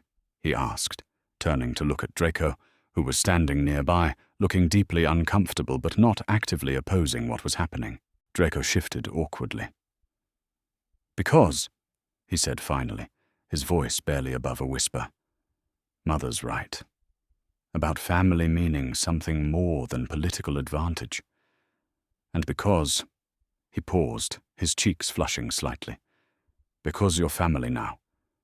And Slytherins protect family, even when they don't particularly like them." Harry stared at him. "You don't like me?" "I don't know you," Draco corrected. "I thought I did, but apparently I was wrong about a lot of things." He glanced at his mother, then back at Harry. "Maybe it's time I found out who you actually are, instead of who I thought you were." By the time Hermione had finished collecting signatures, the parchment was covered with names from all 4 houses. She rolled it up ceremoniously and presented it to Master Sharpclaw.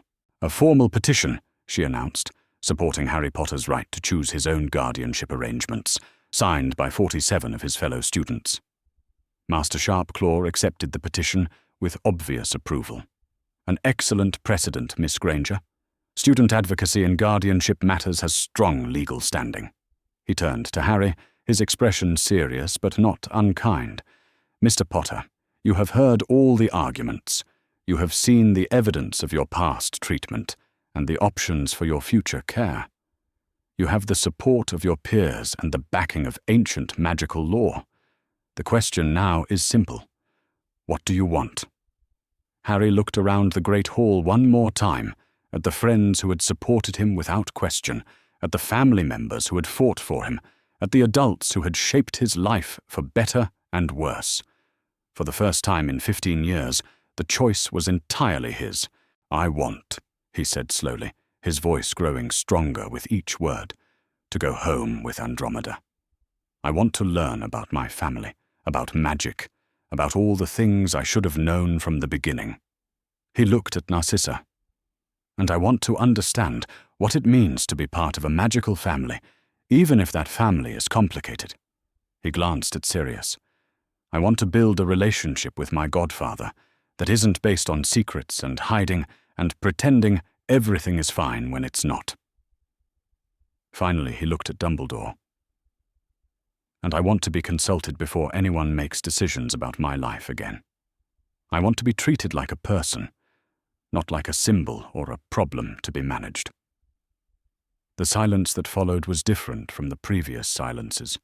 Warmer, more settled. It felt like the end of something and the beginning of something else. "Then that," Master Sharpclaw said with finality, "is what shall happen." As the goblins began gathering their materials and the formal proceedings drew to a close, Harry found himself surrounded by his friends, his newfound family, and for the first time in his life, a sense of agency over his own future. It felt like coming of age. Chapter 8. Secrets Revealed. The warmth of the student petition and Harry's declaration of his preferences had created a sense of resolution in the great hall, but Master Sharpclaw was clearly not finished. The goblin lawyer consulted his pocket watch and then exchanged meaningful glances with his colleagues before reaching for yet another folder from his seemingly bottomless briefcase. "There is one final matter," Sharpclaw announced, his gravelly voice cutting through the relieved conversations that had begun to spring up around the hall. "During our investigation into Mr. Potter's guardianship situation, we uncovered additional evidence that we believe requires disclosure." Harry felt his stomach drop. After everything that had already been revealed, what could possibly be left? "What kind of evidence?" Andromeda asked, though something in her expression suggested she might already suspect. Master Goldgrip opened the new folder and withdrew what appeared to be a collection of photographs and documents. "Surveillance records, Mrs. Tonks, both magical and muggle." "Surveillance?" Dumbledore's voice was sharp with surprise, and what might have been alarm. Harry recognized himself at different ages, but seeing the images in sequence was devastating in a way that individual moments had never been. Age 6, standing in the Dursleys' garden, so thin his clothes hung on him like empty sacks. Age 8, with a visible bruise on his arm, clearly trying to avoid the camera's attention. Age 10, sitting alone on the swings at the local park, the isolation evident even in a still photograph. Age 12, after his second year at Hogwarts, noticeably healthier, but still bearing the wariness of someone who expected disappointment. "These were taken by International Confederation monitors," Goldgrip explained, his voice carefully neutral. "Standard procedure for monitoring magical children in non-magical placements." "But there was no intervention," Andromeda said, her voice tight with anger. "How could there be documentation of neglect spanning 14 years without any attempt to remove Harry from that situation?" "Because," Master Sharpclaw said, consulting another document, "the monitoring reports were consistently classified as acceptable under extraordinary circumstances by the British Magical Authority responsible for oversight." All eyes turned to Dumbledore, whose face had grown very pale. "Albus," McGonagall whispered, her voice filled with dawning horror. You knew what they were doing to him." "I believed," Dumbledore said carefully, "that the protection afforded by the blood wards was worth the difficulties of Harry's living situation." "Difficulties?" Sirius's voice was dangerously quiet. "Is that what you call child abuse? Difficulties?" Harry felt something breaking loose in his chest, not grief this time, but anger. Clean, bright anger that felt like the first honest emotion he'd experienced all day. "You knew," he said, his voice growing stronger. "You knew they were hurting me, and you decided it was acceptable." "Harry, you must understand." "No," Harry interrupted, his voice rising. "I don't have to understand anything. You're the one who needs to explain. You're the one who watched me suffer for 14 years and decided it was worth it." Master Goldgrip cleared his throat. "There is more, I'm afraid. Mrs. Tonks, during our investigation, we discovered that you had attempted to contact Mr. Potter on multiple occasions over the past 3 years. Andromeda went very still. "What do you mean, attempted?" "Letters," Goldgrip said simply. 17 of them, to be precise, all intercepted before delivery. He placed a stack of unopened envelopes on the table next to the surveillance photographs. The handwriting on the front was neat and careful, and Harry could see his name, written in unfamiliar script that somehow looked warm and inviting.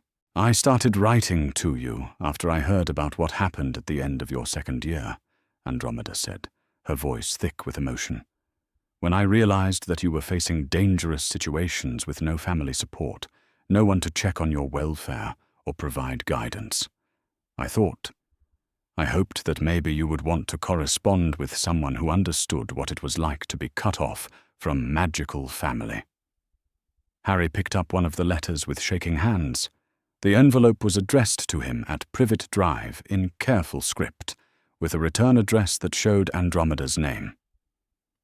"I never got these," he said, his voice barely above a whisper. "Of course you didn't," Snape said, from where he had been standing near the edge of the crowd. His voice was bitter with what might have been self-loathing. just as you never got the Christmas presents that various order members sent over the years. Just as you never got the birthday cards from people who wanted you to know you were remembered. The silence that followed was absolute. Harry felt as though the ground beneath his feet was dissolving. "Professor Snape," Master Sharpclaw said carefully, "are you testifying that Mr. Potter's correspondence was systematically intercepted?" "I am stating a fact," Snape replied coldly. "All mail to Harry Potter went through Dumbledore's office first. Anything that might have given the boy ideas about alternative living arrangements or family connections was redirected." "Severus," Dumbledore said, his voice carrying a warning, "you're speaking of matters that were classified for Harry's protection." "His protection?" Snape's voice rose to something approaching a snarl. "Albus, I have spent 15 years watching you manipulate and control every aspect of that boy's life, and I have said nothing because I believed, God help me, I believed, that you knew what you were doing, that the greater good required these sacrifices." He stepped forward, his dark eyes fixed on Dumbledore with an intensity that made the air feel charged.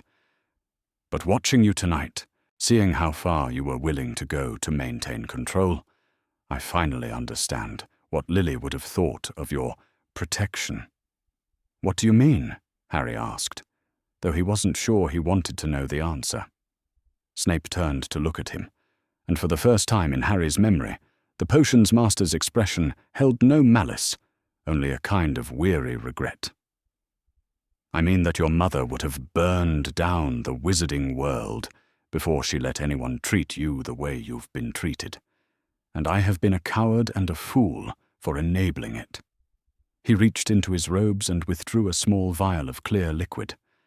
"Veritaserum," he announced, uncapping the bottle. 3 drops, willingly taken, to ensure that what I say next cannot be disputed." "Severus, no," Dumbledore said sharply. "That's not necessary."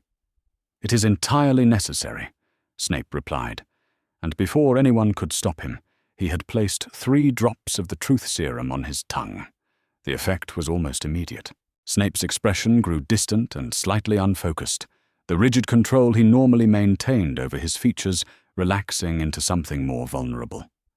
"Professor Snape," Master Sharpclaw said formally, "under the influence of Veritaserum, do you swear to tell the truth regarding Mr. Potter's treatment and care?" "I do," Snape replied, his voice taking on the flat, emotionless tone typical of those under truth serum's influence. "Did Professor Dumbledore receive reports regarding Mr. Potter's welfare during his time with the Dursley family?" "Yes. I submitted detailed reports every September regarding Potter's physical condition, emotional state, and apparent home environment." "What did these reports contain?" "Documentation of weight loss, signs of malnutrition, evidence of physical punishment, indicators of emotional abuse, and behavioral patterns consistent with an environment of chronic stress and fear." The clinical language made the revelations somehow worse, not better. Harry felt Andromeda move closer to him, her presence a steadying warmth against the cold horror of hearing his childhood described in such stark terms. What was Professor Dumbledore's response to these reports? "He thanked me for my vigilance and assured me that the situation was being monitored. He stated that the blood protection afforded by Mrs. Dursley's care was worth the temporary discomfort experienced by the child." "Temporary discomfort," Sirius repeated, his voice hollow with disbelief. "Did Professor Dumbledore take any action based on these reports?" "No. When I suggested intervention on multiple occasions, I was told that greater considerations were at play, and that Potter's safety from external magical threats took precedence over his day-to-day welfare." "Were you aware that Mr. Potter's correspondence was being monitored and intercepted?" "Yes. I was occasionally asked to evaluate letters and gifts to determine whether they posed a threat to the secrecy of Potter's location or the maintenance of his isolation from the magical world." Harry felt something cold settle in his stomach. "You helped hide my mail." Under the influence of Veritaserum, Snape's response was brutally honest. I helped evaluate it. When letters contained offers of alternative living arrangements, expressions of concern for your welfare, or invitations that might have led you to question your placement, I recommended that they be redirected. Why? Harry's voice cracked on the word. Because I believed that Dumbledore's judgment was superior to my own. Because I thought that keeping you alive mattered more than keeping you happy. Because I was too much of a coward to challenge authority when I should have challenged it. The admission hung in the air like an indictment. Harry found himself staring at this man who had tormented him for 4 years, who had apparently also been documenting his abuse and enabling his isolation, and feeling something more complex than simple anger. "The Hogwarts letters," Andromeda said suddenly. "When Harry turned 11, were those delayed deliberately?" Snape's response under Veritaserum was immediate. Yes. Dumbledore wanted Potter to arrive at Hogwarts without prior knowledge of his fame or magical heritage. The letters were held for weeks to ensure that Potter would be desperate enough to appreciate Hagrid's rescue without asking too many questions about why he had been kept ignorant for so long. Harry felt the last vestiges of his trust in adult authority crumble completely. You kept me ignorant on purpose. You wanted me grateful and confused and dependent. It wasn't a question, and Snape, still under the influence of truth serum, didn't try to deny it. "All of this," Harry continued, his voice growing stronger as the full scope of the manipulation became clear, "all of it was about control, about making sure I would do what you wanted me to do without questioning why." He turned to Dumbledore, and when he spoke, his voice was steady with a kind of adult clarity that surprised even him. "You didn't just fail to protect me. You actively prevented other people from protecting me. You made sure I had no alternatives, no allies, no knowledge of my own rights or options.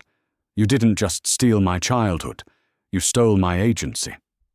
Dumbledore's shoulders sagged, and for the first time since the proceedings had begun, he looked every one of his considerable years. "Harry," he said quietly, "everything I did because I believed it was necessary to prepare you for what was coming. Voldemort's return was always—" "Don't!"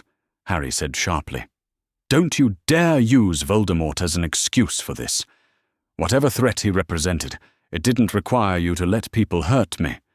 It didn't require you to isolate me from everyone who might have cared about me. It didn't require you to treat me like a weapon instead of a person."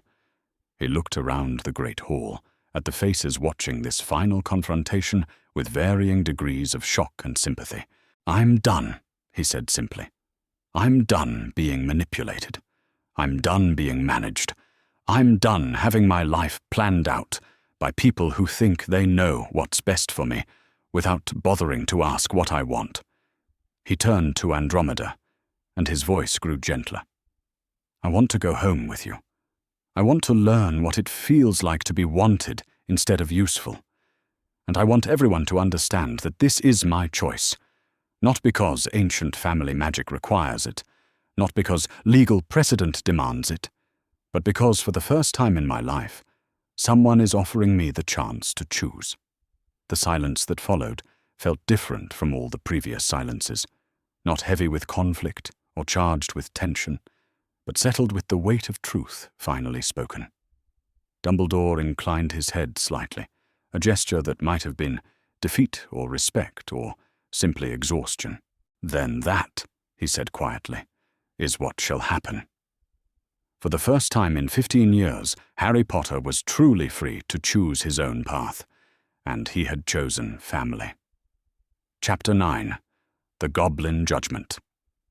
In the aftermath of Harry's declaration and Snape's devastating testimony, Master Sharpclaw called for a formal recess. The 3 goblin lawyers withdrew to a corner of the great hall, their heads bent together in intense consultation that involved rapid exchanges in gobbledygook and the frequent consultation of various scrolls and legal documents. Harry found himself sitting at the Gryffindor table, flanked by Andromeda and Sirius, while the rest of the assembled crowd waited in tense silence for whatever pronouncement was to come. The emotional weight of the day's revelations sat heavy on his shoulders. But beneath the exhaustion was something new, a sense of clarity about his own worth and rights that he had never possessed before. "Harry," Andromeda said quietly, "how are you holding up?" He considered the question seriously. "Angry," he said finally, "but not the confused, helpless kind of angry I usually feel. This feels different. Cleaner." "Good," Sirius said firmly. "Clean anger gets things done. Confused anger just eats you alive from the inside." Before Harry could respond, Master Sharpclaw cleared his throat and stepped forward, his expression grave with the weight of formal pronouncement. "After careful consideration of all evidence presented," he began, his gravelly voice carrying clearly throughout the great hall, "the legal representatives of Gringotts Wizarding Bank, acting under the authority of the International Confederation of Wizards and the Ancient Family Protection Accords, hereby render the following judgment." The silence that followed was absolute. Even the portraits on the walls seemed to have stopped moving, as if the very castle itself was holding its breath.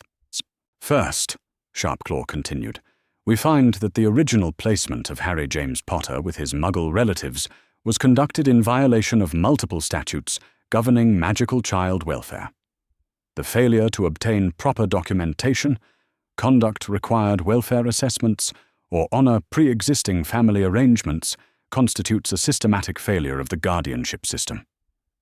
Master Goldgrip stepped forward, unrolling yet another official-looking scroll. "Second, we find that the ongoing monitoring failures and deliberate concealment of welfare concerns represent a breach of the fundamental duty of care owed to magical children by those entrusted with their protection. Third," Master Runehammer added, his ancient voice carrying the weight of centuries of legal precedent, "we find that the systematic interception of correspondence and isolation of the minor from potential family support networks constitutes an abuse of guardianship authority, tantamount to imprisonment." Dumbledore had remained silent throughout these pronouncements, his face pale but resigned. Harry glanced at him and felt a complicated mixture of anger, disappointment, and something that might have been pity.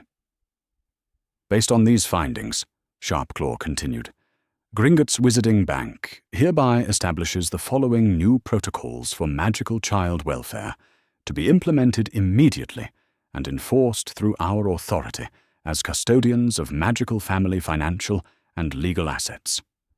He gestured to Master Goldgrip, who began reading from a fresh scroll in the formal, measured tones of someone announcing new law.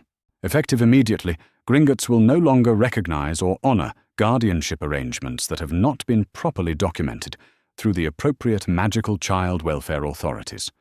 All existing arrangements lacking proper documentation will be subject to immediate review.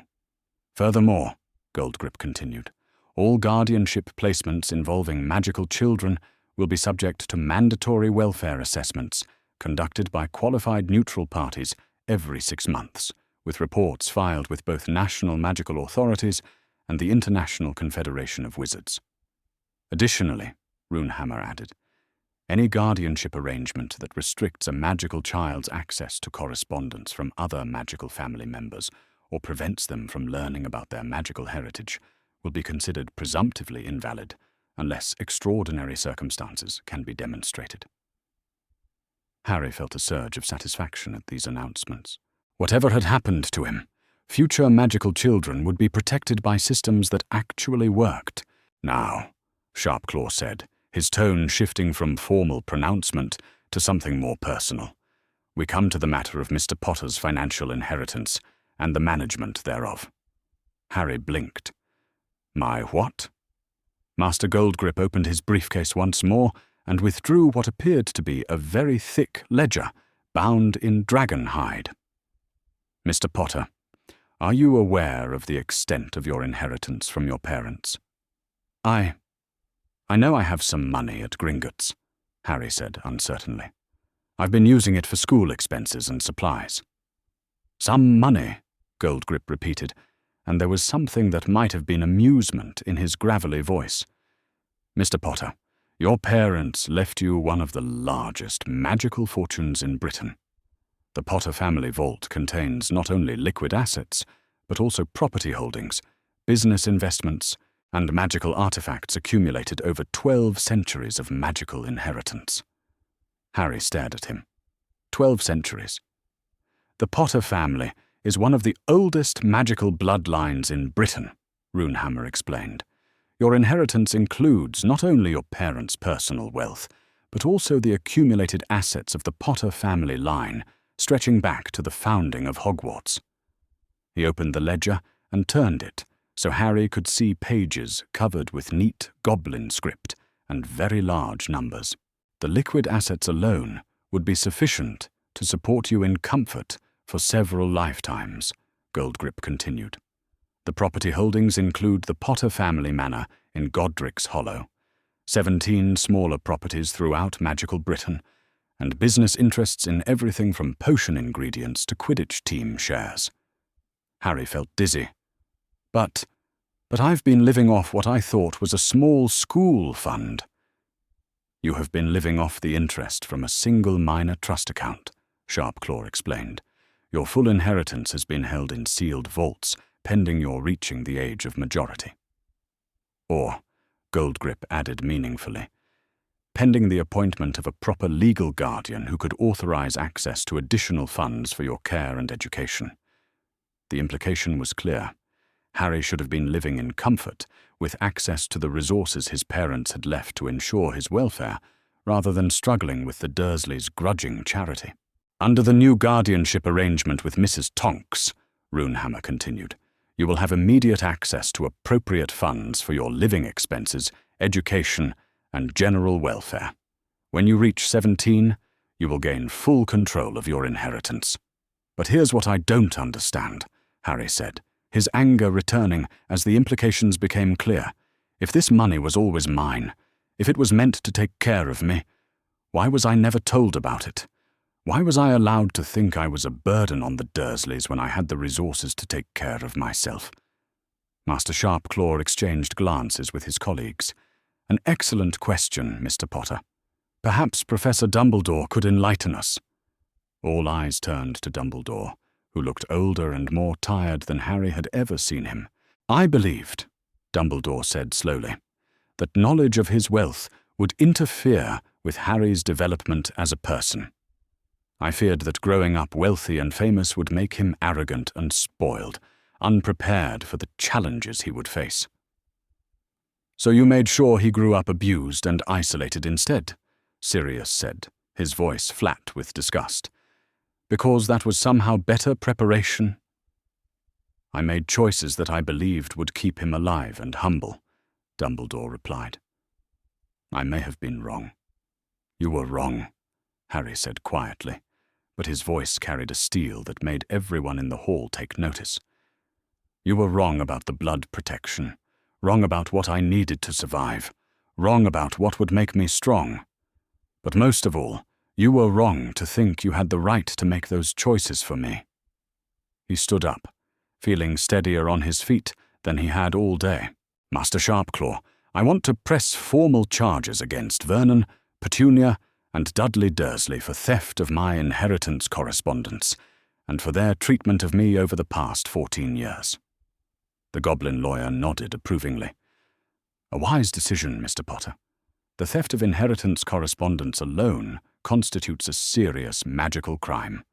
We will file the appropriate charges with both magical and Muggle authorities. And I want them to know, Harry continued, his voice growing stronger, that they never had any power over me, that they were never doing me a favor by taking me in, that every day they made me feel unwanted and worthless. I was actually the one who should have been taking care of them if I had known the truth. A fitting irony, Master Goldgrip observed, and one that will be made clear to them when the legal proceedings commence. Andromeda reached over and squeezed Harry's hand. Are you sure about this? Pressing charges will mean reliving a lot of painful memories. Harry considered this. I'm sure. Not for revenge, but because someone needs to be held accountable, and because other children in their care, or the care of people like them, deserve to know that this kind of treatment has consequences. Then it shall be done, Sharpclaw said with finality. "The charges will be filed within the week."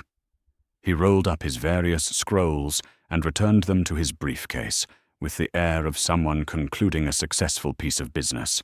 "Ladies and gentlemen," he announced to the assembled crowd, "this concludes the formal guardianship proceedings. Mr. Potter is hereby placed under the primary care of Mrs. Andromeda Tonks, with secondary guardianship rights granted to Mrs. Narcissa Malfoy, and full consultation rights maintained for Mr. Sirius Black. The new magical child welfare protocols announced today will be implemented across all Gringotts operations immediately, and we will be working with magical governments worldwide to ensure similar protections are adopted universally. And Mr. Potter," he added, turning to face Harry directly, "congratulations on claiming your rightful place as a free magical citizen with full agency over your own life." As the goblins began packing up their materials and the formal proceedings drew to a close, Harry found himself surrounded by the people who would form his new family. For the first time in his life, the future felt like something that belonged to him, something he would have a voice in shaping. He was no longer just the boy who lived.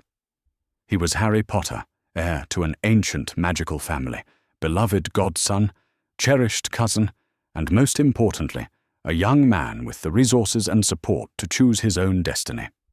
The transformation was complete. Chapter 10. The Choice. As the formal legal proceedings concluded and the great hall began to empty, Harry found himself facing something he had never experienced before, a wealth of options for his future. The goblin lawyers had departed with promises to file all necessary paperwork.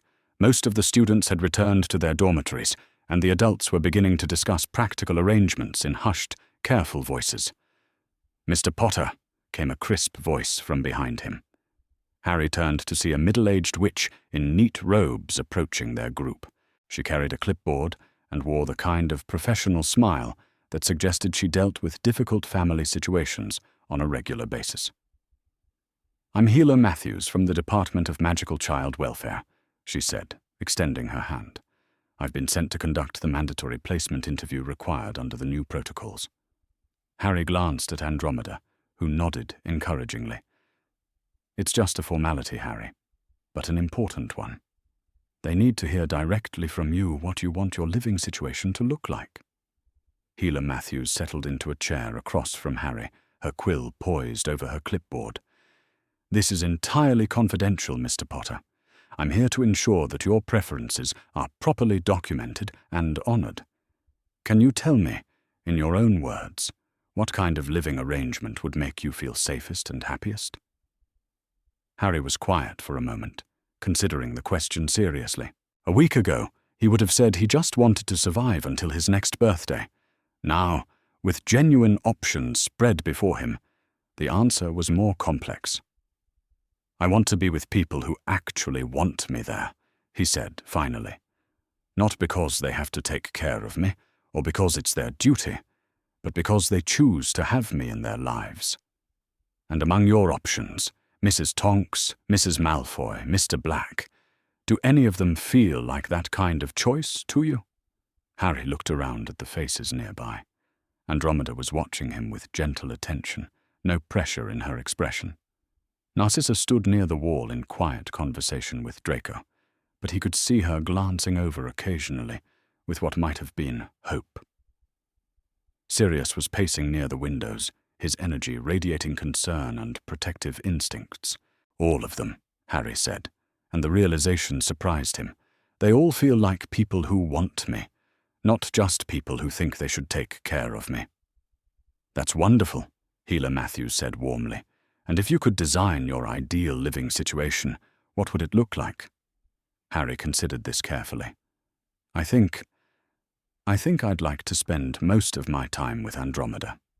She feels like what I always imagined a mum might feel like, safe and warm and like she'd listen to what I had to say. But I'd also like to get to know Narcissa and Draco. They're family too, and I've never had the chance to understand what that might mean. And Mr. Black? Sirius is... Harry paused, searching for words. Sirius is like having a piece of my parents back. But he's also someone who understands what it's like to feel cut off from family. I think we need each other, maybe.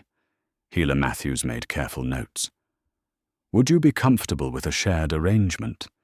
Primary residence with Mrs. Tonks, but regular contact and visits with your other family members. Yes, Harry said immediately.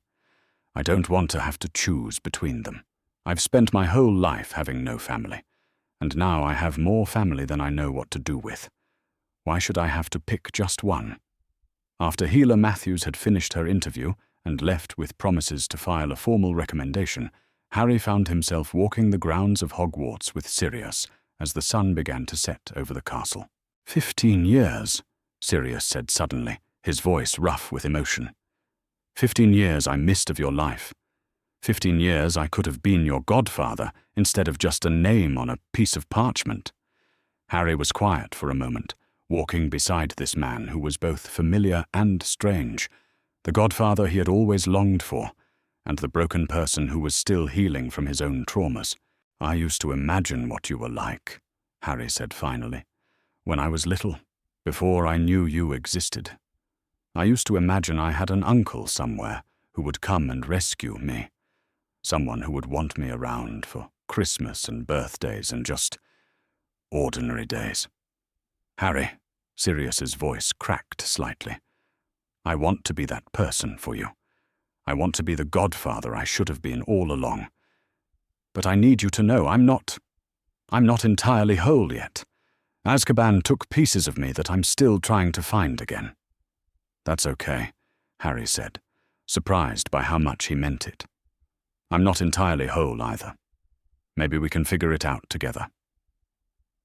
They walked in comfortable silence for a while, two people beginning to build a relationship that should have existed from the beginning. Later, Harry found himself in McGonagall's office with Andromeda, having a conversation that felt both long overdue and impossibly important. Like a place where you belong without having to earn it. Like adults who are proud of you, not because you're famous, but because you're kind and brave and thoughtful. Like a home where you can make mistakes without worrying that you'll be thrown away. Harry felt his throat tighten. I've never had any of that. I know, she said softly, and I can't give you back the childhood you should have had. But I can give you a future where you know you're loved unconditionally. What if I'm difficult? Harry asked. What if I don't know how to be part of a family? What if I mess it up?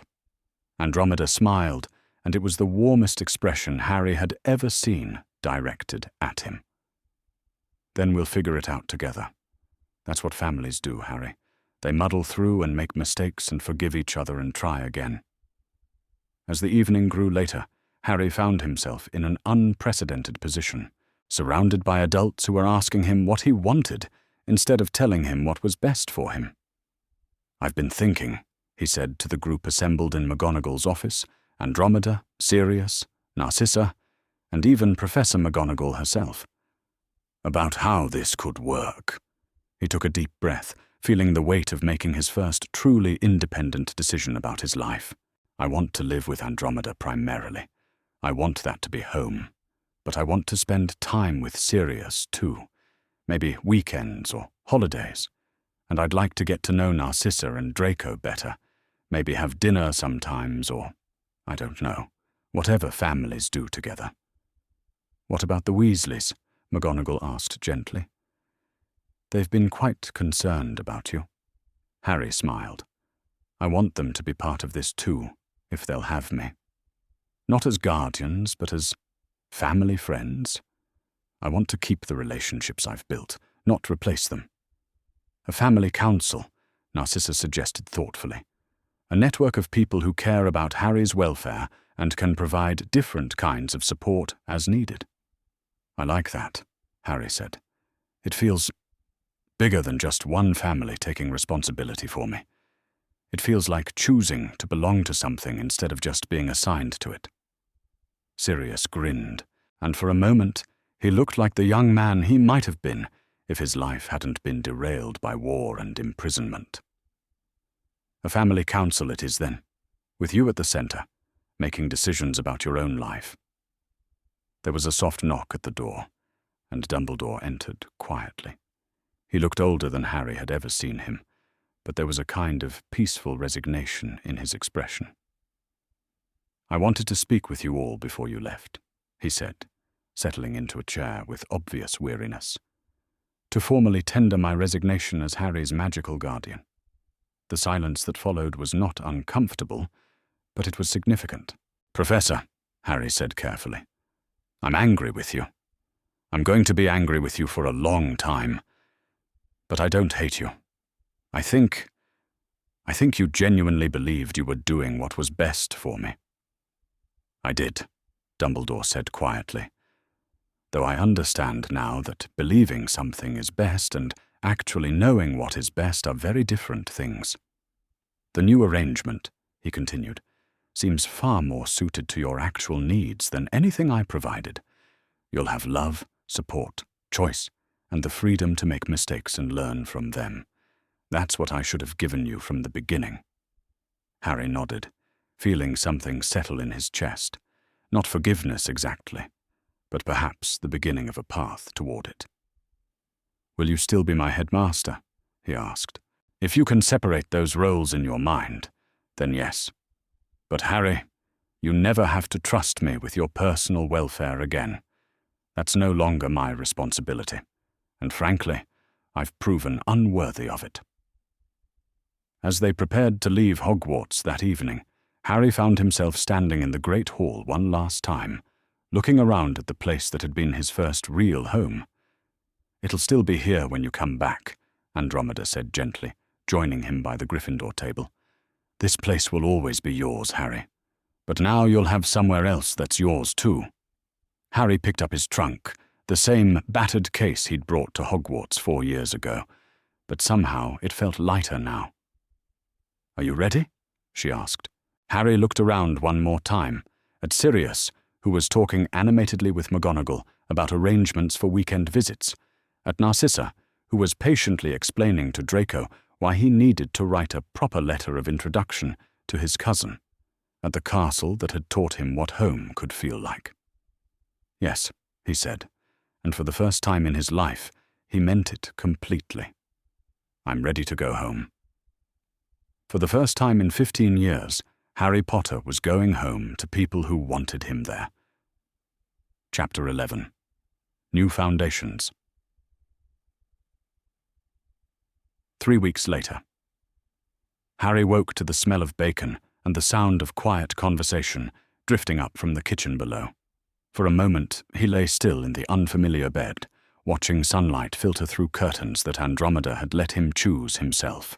Deep blue with silver stars, nothing like the hand-me-down beige curtains that had hung in Dudley's second bedroom. 3 weeks. 3 weeks since the confrontation at Hogwarts had turned his world upside down, and he was still adjusting to the reality of living somewhere he was actually wanted. The Tonks house was nothing like Privet Drive.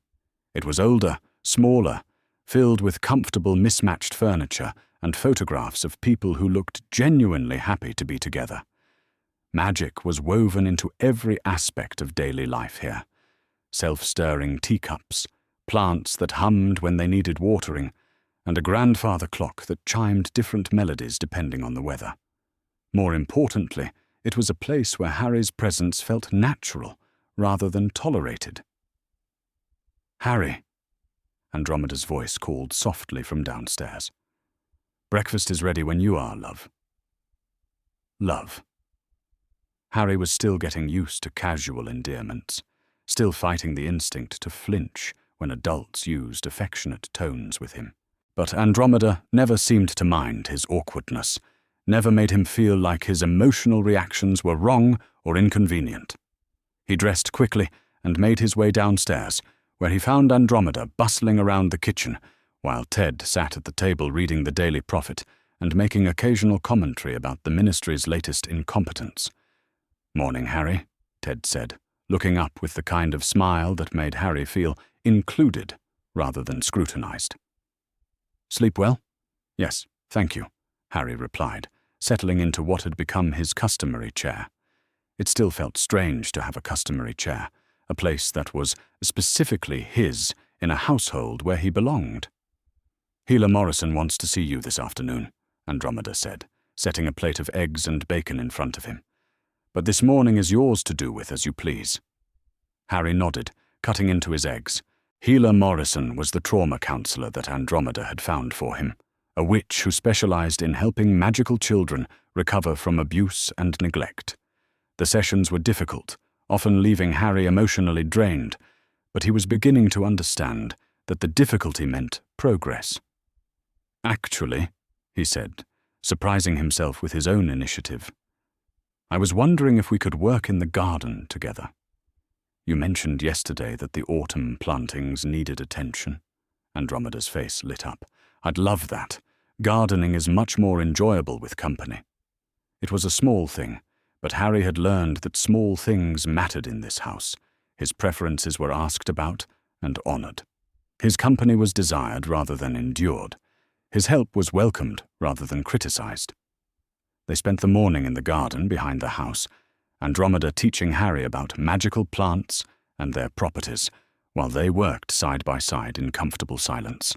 Harry found the repetitive motions of weeding and planting soothing in a way he hadn't expected. There was something healing about putting things in the ground and watching them grow. "Harry," Andromeda said eventually, settling back on her heels and brushing soil from her hands. "Can I ask you something?" "Of course." "How are you feeling about starting school in 2 weeks? Really feeling? Not what you think I want to hear." Harry considered this. The old Harry would have immediately assured her that he was fine, that he didn't want to be any trouble. The new Harry, the one who was slowly learning that his feelings mattered, gave her an honest answer. "Nervous," he admitted. "Excited, but nervous. Everything's so different now. I don't know how to be Harry Potter, heir to an ancient magical fortune and beloved family member. I only know how to be Harry Potter, the boy who lived under the stairs and was grateful for whatever scraps of attention he got."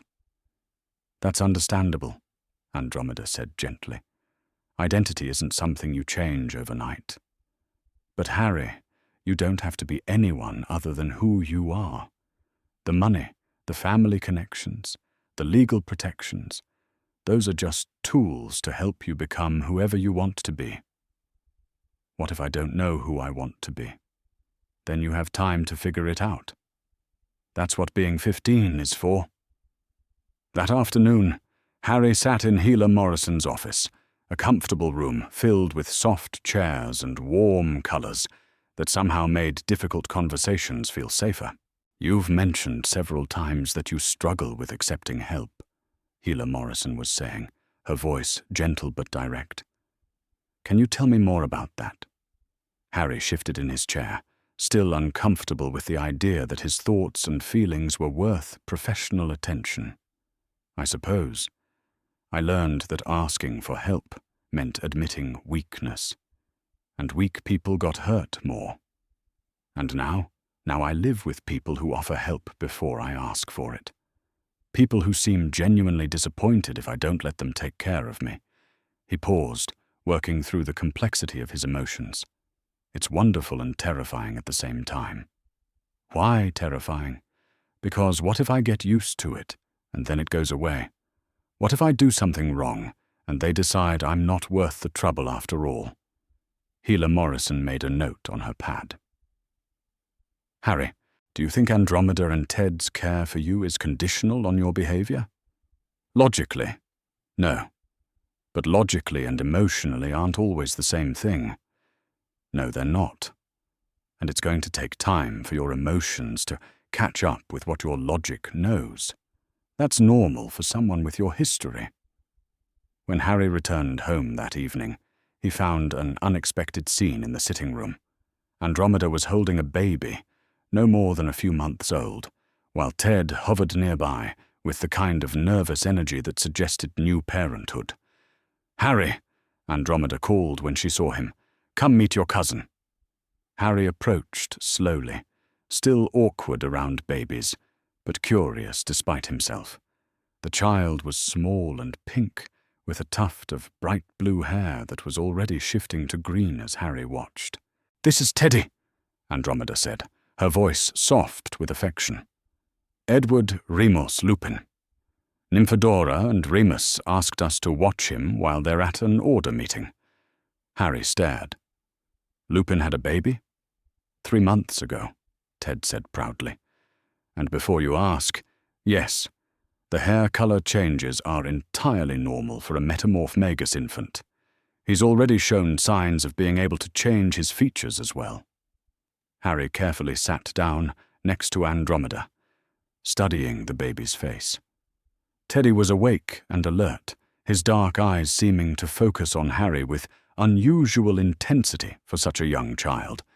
"He's beautiful," Harry said, and meant it. "Would you like to hold him?" Harry's first instinct was to refuse. He'd never held a baby before, didn't know the first thing about caring for children. But Andromeda's expression was hopeful rather than pressuring, and Harry found himself nodding. The transfer was awkward at first, but once Teddy was settled in his arms, Harry felt something unexpected, a fierce protectiveness that seemed to come from somewhere deeper than conscious thought. "Hello, Teddy," he said softly. "I'm your cousin Harry." Teddy gurgled and reached up with one tiny hand, grasping at Harry's glasses with the determined focus that babies seemed to bring to everything they encountered. "He likes you," Andromeda observed, settling back with obvious satisfaction. "That's a good sign. Teddy's quite particular about who he'll tolerate." As if to prove her point, Teddy's hair shifted from blue-green to a deep black that perfectly matched Harry's own unruly locks. "Metamorph magus babies sometimes mirror the appearance of people they feel safe with," Ted explained. "It's instinctive." Harry felt his throat tighten with emotion he couldn't quite name. "I want to tell you both something," he said, setting down his fork and looking directly at Andromeda and Ted. "I know I haven't been the easiest person to live with. I know I'm still learning how to be part of a family. But I want you to know that I'm grateful. Not just for taking me in, but for being patient while I figure out how to accept love." Andromeda reached across the table and squeezed his hand. "Harry, love, you don't owe us gratitude for caring about you. That's not something you earn. It's something you deserve simply by existing. Besides," Ted added with a grin, "you're hardly difficult. You do your share of the chores, you're polite to our friends, and you haven't once complained about my cooking. As teenagers go, you're practically perfect." Harry laughed, feeling lighter than he had in years. "Give it time. I'm sure I'll find ways to be properly teenage and obnoxious eventually."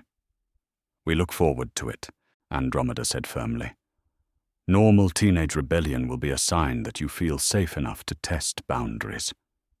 That's healthy." Later that night, as Harry sat in his room writing letters to Ron and Hermione about his new life, he reflected on the changes that 3 weeks had brought. He was sleeping better, eating regularly, and beginning to express opinions about things as simple as what to have for breakfast or which television program to watch. More importantly, he was beginning to believe that he had a future that belonged to him, a future where he could make choices based on what he wanted rather than what other people expected from the boy who lived. Tomorrow would bring another therapy session, another day of learning how to be part of a family, another small step toward becoming whoever Harry Potter was meant to be when he wasn't just surviving. For the first time in his life, Harry was looking forward to finding out. Chapter 12. Coming Home. September 1st, 1995. Platform 9 3/4 had never looked quite the same to Harry as it did that morning. He stood with Andromeda and Ted at the barrier between the magical and muggle worlds, watching families say goodbye to their children with the kind of casual affection he had only recently learned to recognize as normal. "Remember," Andromeda said, adjusting his collar with the gentle fussing that he was still learning to accept. If you need anything at all, you send an owl immediately. No trying to handle things on your own because you think you should be able to. I'll remember, Harry promised, and meant it. 3 weeks of living with people who actually cared about his welfare had begun to reshape his instincts about asking for help. And you have your appointments with Healer Morrison scheduled for every other weekend in Hogsmeade, Ted added, checking his watch. Along with your visits home, of course. Home. Harry still felt a small thrill every time someone used that word in connection with him and the Tonks house. He had a home now, a place he belonged that wasn't dependent on his usefulness or his fame. Harry! Hermione's voice cut through the crowd, and he turned to see her hurrying toward them, her parents trailing behind with expressions of bemused affection. How are you? Your letters were wonderful, but I want to hear everything. Everything might take a while, Harry said, grinning as she enveloped him in a fierce hug. But the short version is that I'm good. Actually good. Not just pretending to be. Ron appeared a moment later with the rest of the Weasley family, and Harry found himself surrounded by the familiar chaos of people who cared about him. It was overwhelming in the best possible way. Harry, dear, Mrs. Weasley said, pulling him into one of her trademark motherly embraces. You look wonderful. Absolutely wonderful. Andromeda's been taking good care of you, I can see. She has, Harry agreed, glancing at Andromeda, who was watching the interaction with obvious pleasure. We all have been. The train journey to Hogwarts was different this year, in ways both subtle and significant. Harry found himself more relaxed, more willing to engage in conversation without the constant low-level anxiety that had characterized previous years. When Draco Malfoy appeared in their compartment doorway, looking uncharacteristically uncertain, Harry didn't immediately reach for his wand. Potter, Draco said awkwardly. Harry, could we talk for a moment? Ron and Hermione exchanged glances, but didn't object as Harry followed Draco into the corridor. I wanted to apologize, Draco said, without preamble, his usual arrogance replaced by something that might have been genuine remorse. For years of being a complete arse to you. Mother explained some things about family obligation and decent behavior that I apparently missed learning the first time around. Harry studied his cousin's face, looking for signs of deception or manipulation, but finding only uncomfortable sincerity. I appreciate the apology, Harry said finally. Though I think we both have some growing up to do when it comes to how we treat people. Mother says we're going to be family whether we like each other or not, so we might as well figure out how to be civil, Draco continued, his mouth quirking in what might have been the beginning of a smile. She's quite terrifying when she wants to be. She is, Harry agreed, but she's also kind when you give her the chance to be. When they arrived at Hogwarts, Harry was struck by how different the castle felt. Not physically. The ancient stones and moving staircases were exactly as he remembered. But his relationship to the place had fundamentally changed. Hogwarts was no longer his only refuge from an unwanted life. It was simply one of several places where he was welcomed and valued. The Sorting Hat's song that year included verses about the importance of protecting magical children and the responsibility of the wizarding community to ensure that no young witch or wizard was left without proper care and guidance. When Professor McGonagall announced the new Potter Protections, comprehensive magical child welfare reforms that had been implemented over the summer, the Great Hall erupted in applause. The Potter Protections, McGonagall explained, her voice carrying clearly through the hall, establish mandatory welfare assessments for all magical children, create oversight protocols for guardianship arrangements, and provide legal advocacy for minors who may be experiencing neglect or abuse. These protections are named in honor of Harry Potter, whose courage in speaking out about his own experiences has created lasting change for magical children everywhere.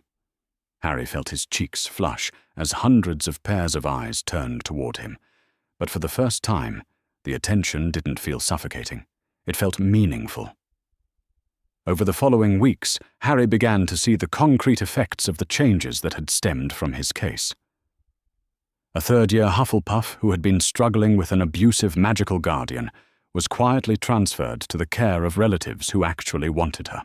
A first-year Ravenclaw whose placement with distant cousins had been questionable was visited by child welfare officers who ensured proper living conditions and emotional support. Most significantly, the culture around discussing family problems began to shift. Students seemed more willing to seek help when they needed it, more aware that adults were supposed to protect children rather than the other way around. "It's extraordinary," Professor McGonagall told Harry during one of their regular check-ins. "We've had more reports of potential welfare issues in the past month than in the previous 5 years combined. Not because things have gotten worse, but because students are finally feeling safe enough to speak up." Harry's relationship with Dumbledore evolved into something more complex, but ultimately healthier than their previous dynamic. The headmaster no longer made unilateral decisions about Harry's welfare, no longer assumed that his judgment was beyond questioning. Instead, they began to develop a relationship based on mutual respect rather than authority and dependence. "I want you to know," Dumbledore said during one of their conversations in his office, "that watching you claim your own agency has been both humbling and inspiring. You have become the man your parents would have wanted you to be, not because of the choices I made for you, but in spite of them." "I don't think it has to be in spite of them," Harry replied thoughtfully. "Some of the things you taught me, about love being stronger than hate, about the importance of choosing what's right over what's easy, those are still true. I just needed to learn that I get to choose how to apply those lessons to my own life." By November, Harry was struck by how different his life felt from anything he had experienced before. He had regular correspondence with Andromeda and Ted, weekend visits home that he actually looked forward to, and a growing relationship with Narcissa and Draco that was built on genuine family connection rather than political maneuvering. Most importantly, he was beginning to understand what it meant to live according to his own values rather than other people's expectations. He joined organizations because he believed in their causes, not because he felt obligated. He spoke up in classes when he disagreed with something, not because he wanted attention, but because his opinions had value. He set boundaries with friends and adults alike, because he had learned that healthy relationships required honest communication. "You know what the strangest thing is?" he told Sirius during one of their regular conversations by the fireplace in Grimmauld Place. "I'm not afraid of Voldemort the way I used to be. Because you know you have people supporting you." "Partly that," Harry agreed, "but also because I'm not afraid of my own life anymore. When you're constantly worried about survival, about whether you're wanted or whether you're safe, it's hard to focus on anything else. Now that I know I have people who love me unconditionally, now that I have a home to come back to and a future that belongs to me, fighting Voldemort feels less like a death sentence and more like protecting something precious." Christmas, 1995. The Tonks' house was full of laughter and warmth on Christmas morning. Andromeda and Ted had invited Sirius, Narcissa, Draco, and even Nymphadora and Remus with baby Teddy to join their family celebration. It was chaotic and loud and wonderful in ways that Harry had only ever imagined. "Next year," Narcissa announced as they sat around the dinner table, "I think we should establish this as an annual tradition. The entire extended Black family, together for the holidays." "Even the ones who used to be disowned?" Andromeda asked with gentle humor. especially the ones who used to be disowned, Narcissa replied firmly. Harry has shown us that family is about choosing to love each other, not about maintaining old prejudices and ancient grudges. As Harry sat surrounded by the people who had chosen to be his family, holding baby Teddy who had fallen asleep in his arms, he reflected on the journey that had brought him to this moment. A year ago, he had been a boy who survived on scraps of approval and lived in constant fear of being unwanted. Now he was a young man who knew his own worth, who had people who loved him not for what he could do, but for who he was, who had the resources and support to shape his own future. More than that, his willingness to speak out about his experiences had created changes that would protect other magical children for generations to come. The Potter protections were already being adopted by magical communities worldwide, establishing standards of care that ensured no child would suffer in silence as he had. "What are you thinking about?" Andromeda asked quietly, settling into the chair beside him. "Just how different everything is," Harry said, his voice soft so as not to wake Teddy. "A year ago, I thought my life was something that happened to me. Now I know it's something I get to choose." "And what are you choosing?" Harry smiled, looking around at the faces of his family. Blood family, chosen family, found family, all of them precious in their own ways. "To keep choosing," he said simply. "To keep building this life where love isn't something you have to earn, where family means people who show up for each other, where children are protected and valued and heard. To keep fighting for a world where every magical child gets to experience what I'm experiencing right now." As the evening drew to a close and their guests prepared to leave, Harry found himself standing in the doorway of the sitting room, watching his family say their goodbyes. These people, these relationships, represented everything he had never known he could have. Safety, belonging, unconditional love, and the freedom to become whoever he chose to be. Tomorrow would bring new challenges, including the ongoing threat of Voldemort's return and the complexities of fighting a war while still being a teenager. But Harry faced those challenges with resources he had never possessed before. A family who would support him regardless of his choices. A home where he was always welcome. And the unshakable knowledge that he was loved not for what he could do, but simply for who he was. For the first time in his life, Harry Potter was truly free. And freedom, he was discovering, was the most powerful magic of all.